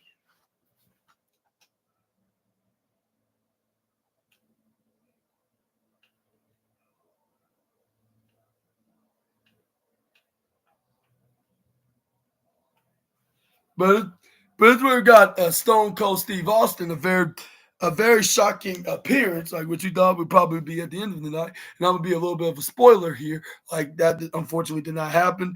This, this was like if everybody's happy with what they seeing on WrestleMania, give me a hell yeah, and the fans are chanting hell yeah, but yeah. And that's where the Stone Cold Steve Austin was like yeah, some of her I said, if everybody have a good time, like, give me a hell yeah. And then the fans like, hell yeah. And this where then he started name all the fans in attendance tonight, which I believe was a bit more than last night, right? Which it was like over 61,000 last night, which I believe who made the announcement, I believe was Triple H. Yeah. But anyways, this time with Stone Cold Steve Austin. This is where then he said there was 63,226 fans in attendance. And this is where he had a lot of drinks open the can. This is where Stone Cold Steve Austin, I'm gonna start with you, fine folks. Like 1, 2, 3, 4. This is where then he did a little counting. This is where Pat McAfee pointed out it's gonna take a long time to count these fans. Like even though it's not like up to a million, but and and this was like in 17, 18, 19, 20. This is where the fans are chanting what? And then yeah, like this has been a while. First of all, we haven't heard anybody start chanting what. Like second of all, I was like luckily a former fellow Attitude Era star wasn't there, which is Olympic gold medalist Kurt Angle. Like even though he could have easily been invited, but then again, if he heard these fans, like even though if it's a special night for Stone Cold Steve Austin, his night might have been ruined. So I guess WWE did a smart. And then we heard Stone Cold Steve Austin said some kind of language, which sounds completely. I believe he said it was on.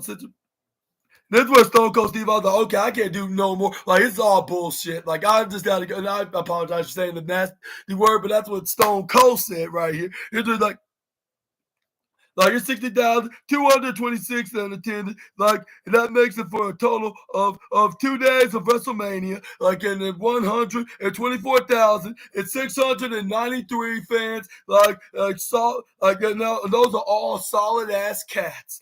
And then this is where then they show all the and he's like, and I hope each and every one of you fans make it home safely. And then, like in next WrestleMania, but they go to when they go to New Orleans, and that's the bottom line because Stone Cold said so, and that's where the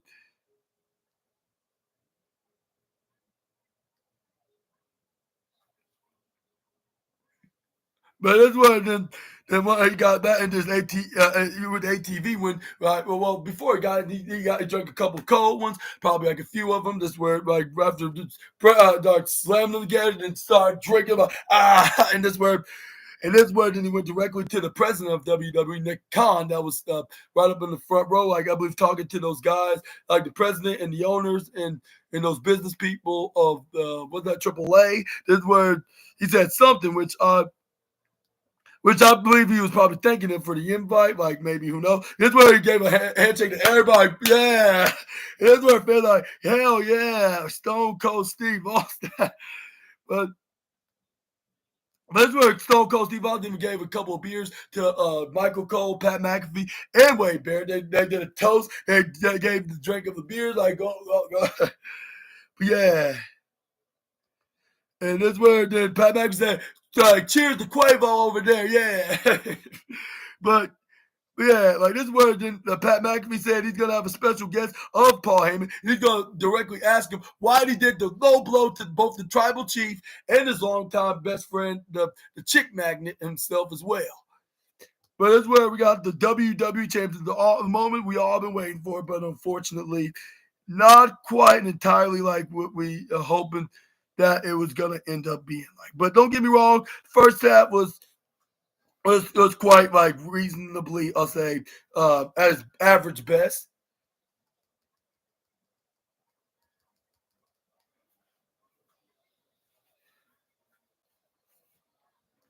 But I'm trying to think what exactly happened. Start off first, but yeah, I'll say, but still not gonna get a low number, but just that it was not like quite like what was it building up to be like in this in high expectations kind of perspectives. Like that's the one thing I'm gonna say that did not live into, but. Let's get started. Let's already got into the technical self, like with this fight is where this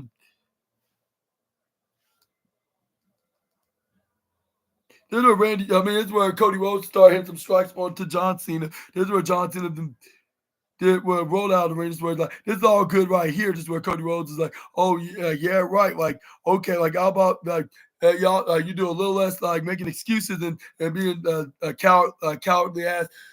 Cowardly ass, like how about you get in this ring and fight me like a man, like and not like what you did when you attacked me, like when I at least expect you.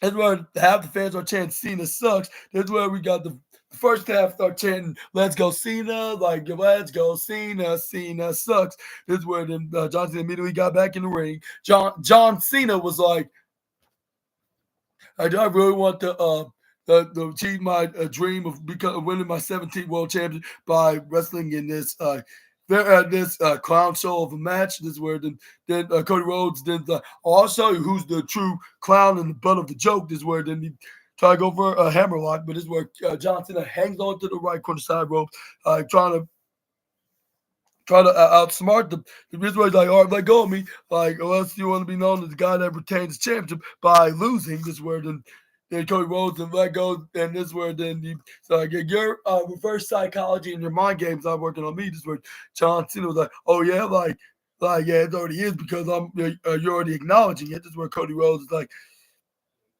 go get like whatever, like you're so delusional. This is where then we got this is where they pointed out that Cody Rhodes is 0-4 against the 16-time world champion. And this is where I was thinking, like, don't tell me this is leading up to something like where like it's a scenario that Cody Rhodes has never beaten John Cena and he probably never will until like that time comes. But anyways, this is where we got this is where both men start going for a grapple again. This is where we got a waist lock from Cody. Whereas the fans start chanting for Cody. This is where he got back elbow by John Cena. John Cena go for a headlock. Then he goes for a headlock slam. This is where then he tried to lock a shot in. This is where we got Cody Rhodes. Then go for a triangle choke. This is where John Cena then ends up. I move out of the way. This is where we got John Cena was like, I'm getting too old for this. Which he was acknowledging that simple fact, like get a little bit out of character. But this is where then Johnson pretended that that's not bothering him. This is where but Cody Rhodes ends up hitting a suicide dive, trying to give him a little bit of a reminder, like why is exactly he's getting. What exactly what match he's in? This is where then he tried to turn John Cena around. So John Cena hit the right hand. This is where it brought down the American Nightmare. This is where then he put him up in the upper right side. This is where then Cody Rhodes then grab on to John Cena. This is where we got Then John Cena hit a brutal right hand, knocking down Cody Rhodes. This is where John Cena started some strikes on him. This is where Cody Rhodes hit another big old right hand. This is where John Cena then hit the stomp right onto the midsection. This is where then John Cena then ends up trying to go for a suplex maneuver, wherever it is. This is where we got. This is where we got, yeah, John Cena start getting fight back by the American Nightmare. Just hit the forearm strike, gets some right hand to the face. This is where we got John Cena kicks him right in the midsection. This is where he got him right in the leg. This is where he knees him. Like hits him right with a vicious knee right into the side of his face. Then John Cena went right to the upper right corner side. Is where we got. But it's where eyes from the diagonal side, the bottom left side, hits him back first there. This is where we got John Cena ends up like. This is where we try to go for a like a lower, what they call like a little flapjack with Cody Rhodes underneath the ropes. This is where we got Cody. So John Cena grab onto Cody Rhodes, throws him right into Cody Rhodes. This is where then John Cena then try to go for a big old boot. This is where we got Cody Rhodes falling down right to the right corner side. This is where we got Cody Rhodes ends up like get a hit right into the bottom. This is where John Cena waited for him to hit him with a clothesline that made Cody Rhodes go for a 360 in here. It's like boom, make him 360, which something I never thought Cody Rhodes would do in WWE. They really got John Cena go for another clothesline, make Cody Rhodes get another 360, like boom. This is where then John Cena try to go for a pin, but Cody Rhodes kicked out at 1.1. This is where John Cena was like I gotta admit that this kid totally has motivation and determination, like of not giving up, like and not doing so well, giving the fight at least. Is where the John Cena to go for a headlock. This is where then he thought that was gonna be it, but this is where Cody Rhodes started fighting back by hitting some brutal punches, going right back to John Cena to start whacking him and smashing him with the punch. This is where he dips him right to the from the top to the bottom. This is where he goes for a attack. This is where John Cena goes for a spinning sidewalk slam.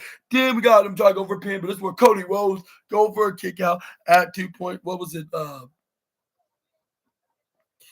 Like the 2 point, the two. This is where then Michael Cole said, "I gotta admit, like he's not being cocky. It's overconfidence." This is where then John Cena to try to go for the 5-knuckle shuffle right after he hit some. Oh no! First there was the try to go for an double axe handle. Then he go for the shoulder blocks. Like after hitting this couple of axe handles, actually, this is where then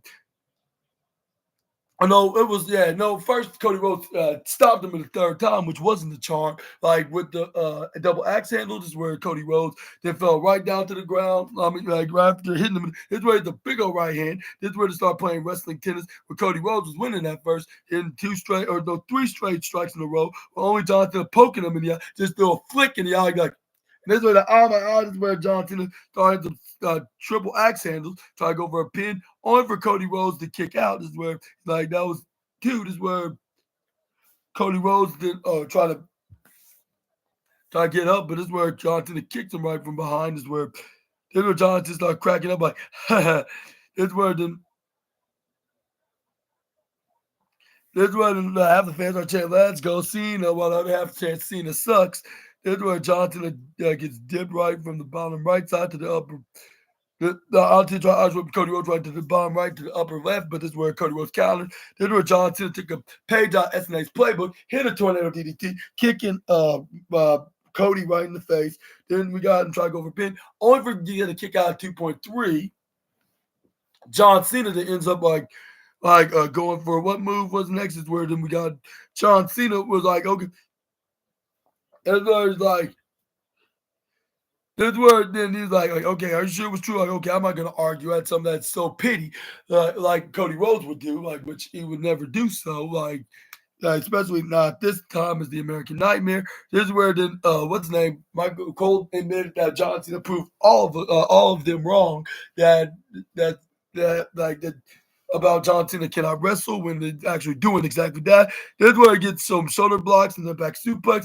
Like look like if he like if he's making a comeback, like if he never turned into a heel. But this is where then John Cena, like about the five knuckle shuffle, only for John Cena to hit up what they call an upper poke in the eye, like getting cashing his receipts on him. This is where and this is where John Cena then fall right back. Then but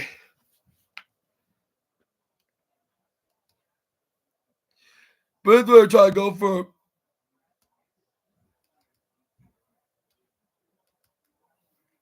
That's where it goes for.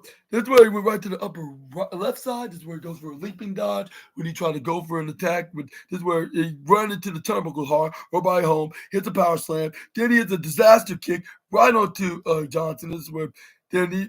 Yeah, this is where did he get right? This is where he hit the Cody cutter, but while running to the right side, hits the maneuver, lands on the Cena. And this is where we got Johnson to get the right shoulders up at the 2 point. What was it? 2.3 was it, if I'm mistaken? But this is where we got. But this is where we got Cody Rhodes to start hitting some bionic punches, like if he's his father. This is where it's like boom, boom, boom. This is where it was being like his father, the late great American Dream. Try to hit him with the bionic elbow, only for Johnson to trip him over, try to go for the STF. But this is where he gets pushed right to the left side. That's no word. But this is where Johnson try to go for the attitude adjustment, which surprisingly hit it immediately. Try to go for a pin, but Cody Rhodes kick out at 2.8. This is where then Johnson was like, wow, like so dang close. That's where he was disappointed, but he still was grinning. He's like, yeah, like first times are never, yeah, like with his experience and from the past, yeah, from the past 20 years, like that, like the first attempt of the attitude, unless it's like towards the end, but he never got a chance to hit the maneuver. But like this is where then we got John Cena then ends up trying to go for a five knuckle shuffle again, which this time was guaranteed. This is where at this time he just started telling everybody, not only Cody Rhodes, that they can't see him. This is where he hit the five knuckle shuffle. This is where Cody Rhodes started fighting back, started hitting some right hand to the face, dipping right to the from the upper right side to the bottom left side. Then he goes for a cartwheel flipper in the bottom corner apron, hit the right hand to the face. Then we got I know Cody Rhodes to try to go for a top rope maneuver, but only get tripped over by John Cena. This is where he landed right to the family, Rhodes family jewels. And speaking of Rhodes family, this is where he got a chance to give his daughter a hug and like say hello to her. That was front row with her mother, aka Cody's wife, Brandy. Well, yeah, which that was it was a pretty nice and sweet moment, like for in the family's point of view. But yeah, this is where then I was like, it's gonna be very unfortunate that like you're not gonna add a new addition like in the younger sibling for Liberty at this very time, which I'm not sure why I'm even saying this right now. But this is where Johnson hit an avalanche attitude adjustment while off the top rope, just slamming him right to the ground. Johnson to go for a pin, got a 1, 2, but Cody Rhodes got the shoulder up. This is where Johnson was like, this is not happening right now. And okay, like this is starting to be very concerningly, I'll say. And this is kind of concerning right here. And I'll say this was the third attempt, which the third time was a charm. But the thing is, like, it was not a guaranteed the second time. It was now it's all part of the rules. But this is where we got Johnson to go on the top rope. This is where he tried to hit his former signature, if not return of it, where he tried to go for the leg drop, only for him to get caught and get hit with a power bomb, like if Cody Rhodes was like Batista back in 2008, which that was like 17 years ago. That's crazy to talk about right now to point that out. But this is where Cody Rhodes then there's like, did I just do that? This is where he was in shock by hitting the power bomb. This is where then we got what else happened? This is where Cody Rhodes and hit a top rope Cody cutter, like what's it called? Like a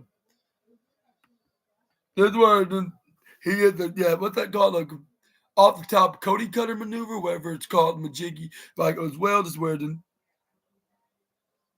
this is where we got Cody Rhodes. Then right after hitting that super Cody cutter version of the move, this is where we got Cody Rhodes and ends up going for a pin. This is where we got John Cena. This is where Johnson ends up still kicking out of the maneuver. This is where Cody Rhodes ends up trying to go for the crossroads. Is where we got Edward Johnson counted out of it, turns it around out of the crossroads, hit a AA, the AA, the third one tonight that was successful, like which was a grand slam. But this is where then we got Johnson trying to turn to the STF, which I believe Michael Cole called the STF. Or no, it was Pat McAfee called the STFU. This is where then he got it locked in. This is where Cody Rhodes then it was almost at the ropes. This is where then he was fading. However, this is where Johnson pulls him back, try to go for another one. This is where it looked like he was about to make him faint. This is where then. But this is where Cody Rhodes got him off of him like for good. But this is where once he kicked him right off, this is where Johnson landed on the referee right to the upper left side, where the referee got knocked down. This is why I thought this was the cue for The Rock to come out, and this is where we thought we were gonna have a pretty cool spot, like with Stone Cold to help him out. But no, like that, none of that did not happen tonight. Like, which that was the disappointing part. But this is where we got John Cena rip off the turnbuckle pad. Cody Rhodes then block out a punch of John Cena. This is where the right hand gets blocked by the American Nightmare. This is where the Cody Rhodes try to attack. But this is where his face first right to the turnbuckle. This is where John Cena hit the face first again. Hit the face first. This is where on the steel ring post. This is where then John Cena hit him with the attitude adjustment, which was with the luck of quadruplets. That's where he tried to go for a pick. But that's where we got Cody Rhodes kicked out yet again, shoulder up. Johnson was definitely freaking out that he was not going to get a chance of becoming a 16-time world champion. This is where we heard some very familiar music. Unfortunately, it wasn't "If You're the Man." It was rather than like Fiend. And this is where then all the commentators were very disappointed. This guy was coming out. But no matter, this is where we got Cody finally got his receipts cashed in. Not how he would like it to be, but it was something that was fair. But it's where he got, it was not other than Travis Scott. This is where he came out to help John, to help him get an attack again. But even if they do that, that doesn't mean it's gonna work good for Cena, because that will risk him of becoming 17-time world champion. This was luckily Cody Rhodes elbowed him right into the face. Then he tried to go after for Travis Scott. Unfortunately, he didn't get him yet. This way right to the left side. Johnson had drug over Doug. Cody Rhodes hit a guaranteed crossroads, which they almost got him 3. You probably got away with it if it wasn't for that little rapping weasel, which is this word this is where Cody then ends up looking like, are you freaking kidding me? Yeah, like you were going to do, all right, get in this ring if you think you're all big and bad and you can take on someone like me. This is where Travis Scott tried to do exactly what he did. But this is where Cody Rhodes blocked him, put him into a crossroads position, slammed him to the ground, which I believe everybody was cheering. And this is where then we got Michael Cole did the best mockery to the rapper by referencing one of his songs, which was Goosebumps. Said, I get those goosebumps every time. But this is where then Cody Rhodes like sayonara, like sayonara, shorty. This is where then he rolled him out of the ring, and I was like, finally got his receipts cashed in before Bubba Ray did it. And I was like, that would have been pretty cool if Bubba did it by throwing him right through a table with Devon. Like, get the tables, testify. But anyway, this is where we got John Cena grab onto the WWE Championship. This is where Cody Rhodes stopped him, grab onto the championship. This is where he snatched it right out of his hands. This was like, you were going to do this, and this is where. But unfortunately, John Cena was begging and pleading, and this is where Cody Rhodes was trying to hold everything back from hitting him with the belt, which maybe he should have did in the first place. That was his major mistake of not doing so. This is where then Cody Rhodes put it down. This is where John Cena trying to go back, about to go for be a good guy. Once Cody Rhodes put it down, this is where John Cena low-blowed him like how he did when he turned on him back a couple months ago. Then he recaptured a month ago, actually, back in March. A month and a half ago, actually.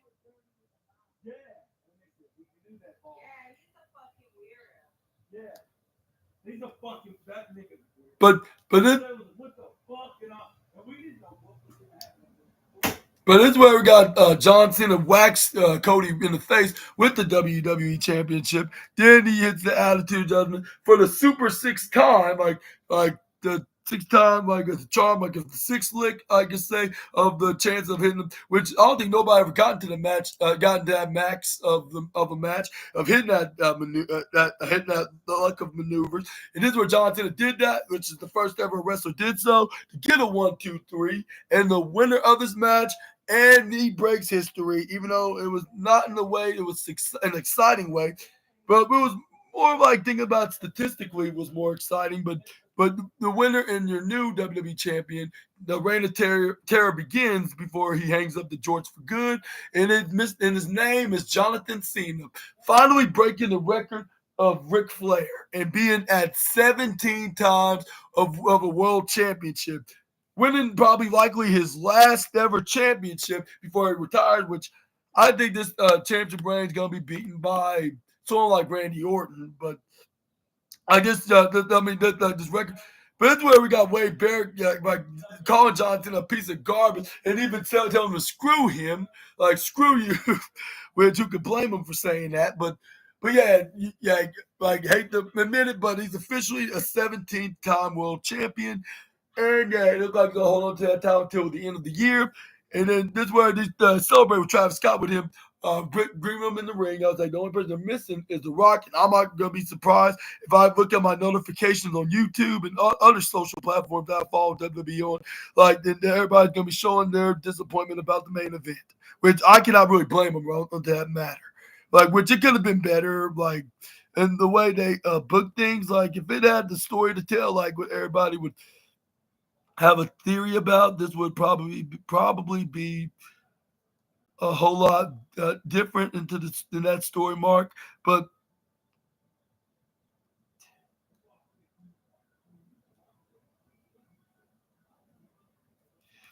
yeah, that was basically your WrestleMania. I'll say out of this match, I'll say everything else was pretty like entertaining, exciting, and like we saw because we got some big like a big WrestleMania debut, a massive WrestleMania return, and some title changes that was probably absolutely necessary.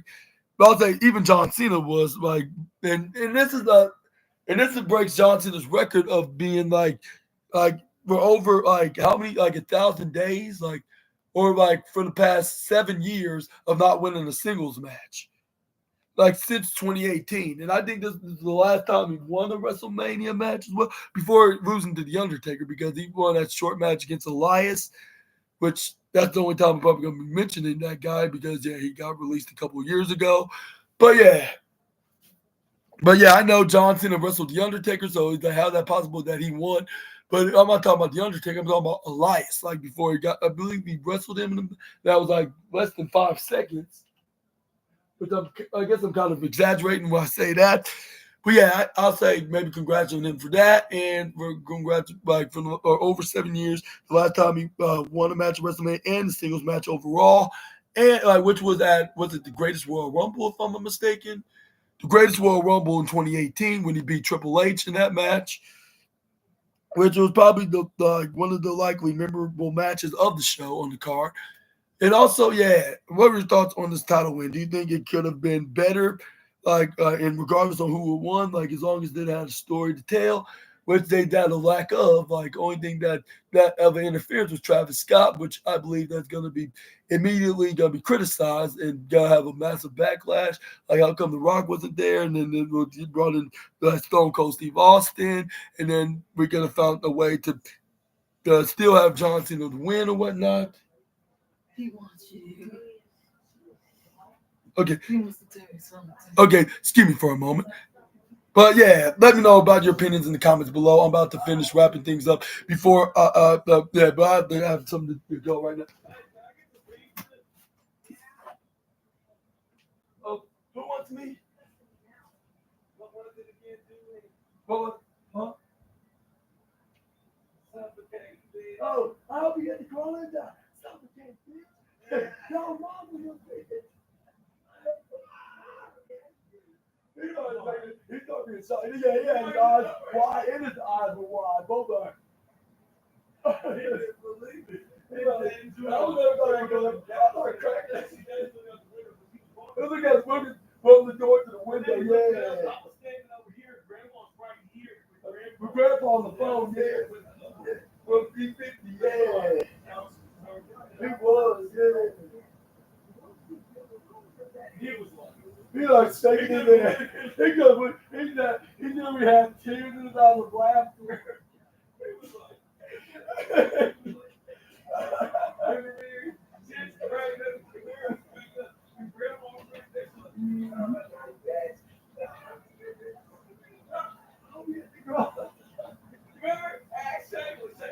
Two recorded the whole thing. Yeah.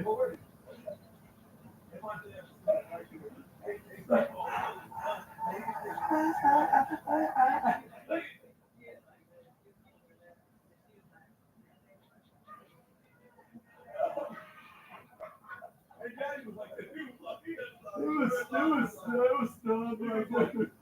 Tom was laughing right there.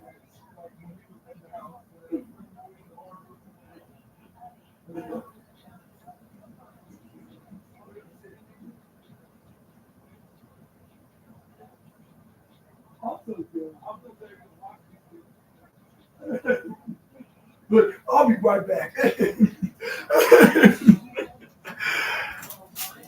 But yeah, anyways, Assassinators, that's all for WrestleMania Night 2. Yeah, I'll say if I give it a rating, I'll say about 4.5 because of the ending. I would have gave it a perfect 5 stars if it wasn't for that. Even though like a couple other matches did not work the way I planned, with one of them I didn't even care because given of the excitement, like which was the women's tag team match of the return of Becky Lynch, which we haven't seen her in 11 months since of May, yeah, which I could name a lot of things that happened in the month of May, like which was like the exciting times, the horrifying times, the I'll say the the fortunates and probably the less fortunates, but yeah, like yeah, that's very shocking. We seen it's been almost a year since the last time we saw Becky Lynch, but she made a return here tonight on WrestleMania. Gave her congratulations and also winning the women's tag team championships with Lyra Valkyria and yeah, what was your thoughts on WrestleMania Night 2? Let me know down in the comment section right down below. But one thing I could get looking forward to of seeing John Cena's next title that would be his first title defense will probably be against Randy Orton in his own hometown of St. Louis, Missouri, when they go like for Backlash because they're gonna be at the Enterprise Center. Make sure to check it out. Like whether you're watching on your if you're in America, you watch on Peacock. But if you're outside of America, you watch on Netflix. And also, yeah. Or if you're gonna watch in attendance, I would suggest you to go to that city, which is like next door neighbors to the best city of the United States, which next week Raw will be in, by the way, which I'm gonna talk about like that like next week. Hopefully your boy SNA could be there. But anyways, yeah. But if you like this video, like smash the like button. Hope so you do, and give it a like and subscribe. I also have a surprise to show you before I end this video. But before I get into that, I want to tell you make sure to check out my wrestling news video tomorrow on April 21st, 2025, and we're gonna be talking about the wildest and intriguing wrestling news stories and rumors just the day after the showcase of the Immortals that you assassinators need to know, and it's gonna be from I believe the Wrestling Inc. article. Hopefully they have a lot of interesting things to talk about the 41st annual showcase of the Immortals and much more news to get into that. And also make sure to check out my Monday Night Raw. What do you think what's gonna be unfolded? Like, yeah, what's gonna be unfolded like just 24 hours after the biggest show of the year? Let me know down in the comment section right down below. And also, y'all have and I'll tell you, the one thing that we're probably gonna be seeing, like, is Jonathan is the 16th time, 17 from 16 to 17 time of a world champion, and also we're probably gonna be seeing Seth Rollins could reveal like why, like Paul Heyman and Rollins reveal why they work together, and basically just wiped out Punk and Reigns off the face of the earth as well. Let me know in the comments down below. And I want to give a big special surprise for Easter because I got I finally got something that I've been wanting to get from the last 30 days, and I'm gonna show it. WWE, yes sir, ma'am, assassinators. I got WWE 2K25, and it was thanks to a couple of friends of mine that I became best friends to thanks to a cousin of mine, which I'm gonna give out the names, like which my give a shout out to my cousin James, like watches my SNA podcast every single day, daily in the daily basis, along with you, the rest of you assassinators, and also and a couple of friends of ours that are twins. Their names are Daniel and David, which that's the only thing I'm gonna give out. That's what I'm gonna say right here. I'm not gonna give out too much details. But yeah, it was a very best Easter gift. Like they were like family. Like these two friends of ours, they're very cool. They're very nice. They always give out these very awesome compliments of on the SNA podcast as well. They even say that I'm doing a very well job along with you guys as well. Thank you. Thank you for that. Like yes, again, shout out to the three of them. Like to my cousin James and two of our friends that are twins, Daniel and David as well. Yeah, and now I'm probably gonna get to play like some stuff on here on the game, like probably even make my own character, Super Ninja Austin, maybe upload it on the creation community so y'all can play as him as well. And and and, uh, and happy Easter to you all, and I hope y'all are still having a awesome holiday night, and also a safe and awesome night in general as well. And I'll see you next time with some more SNA content. Until we meet again, Super Ninja Austin out of here. Bye bye, and I'll see you guys tomorrow, like when we start off the new season of WWE. Peace.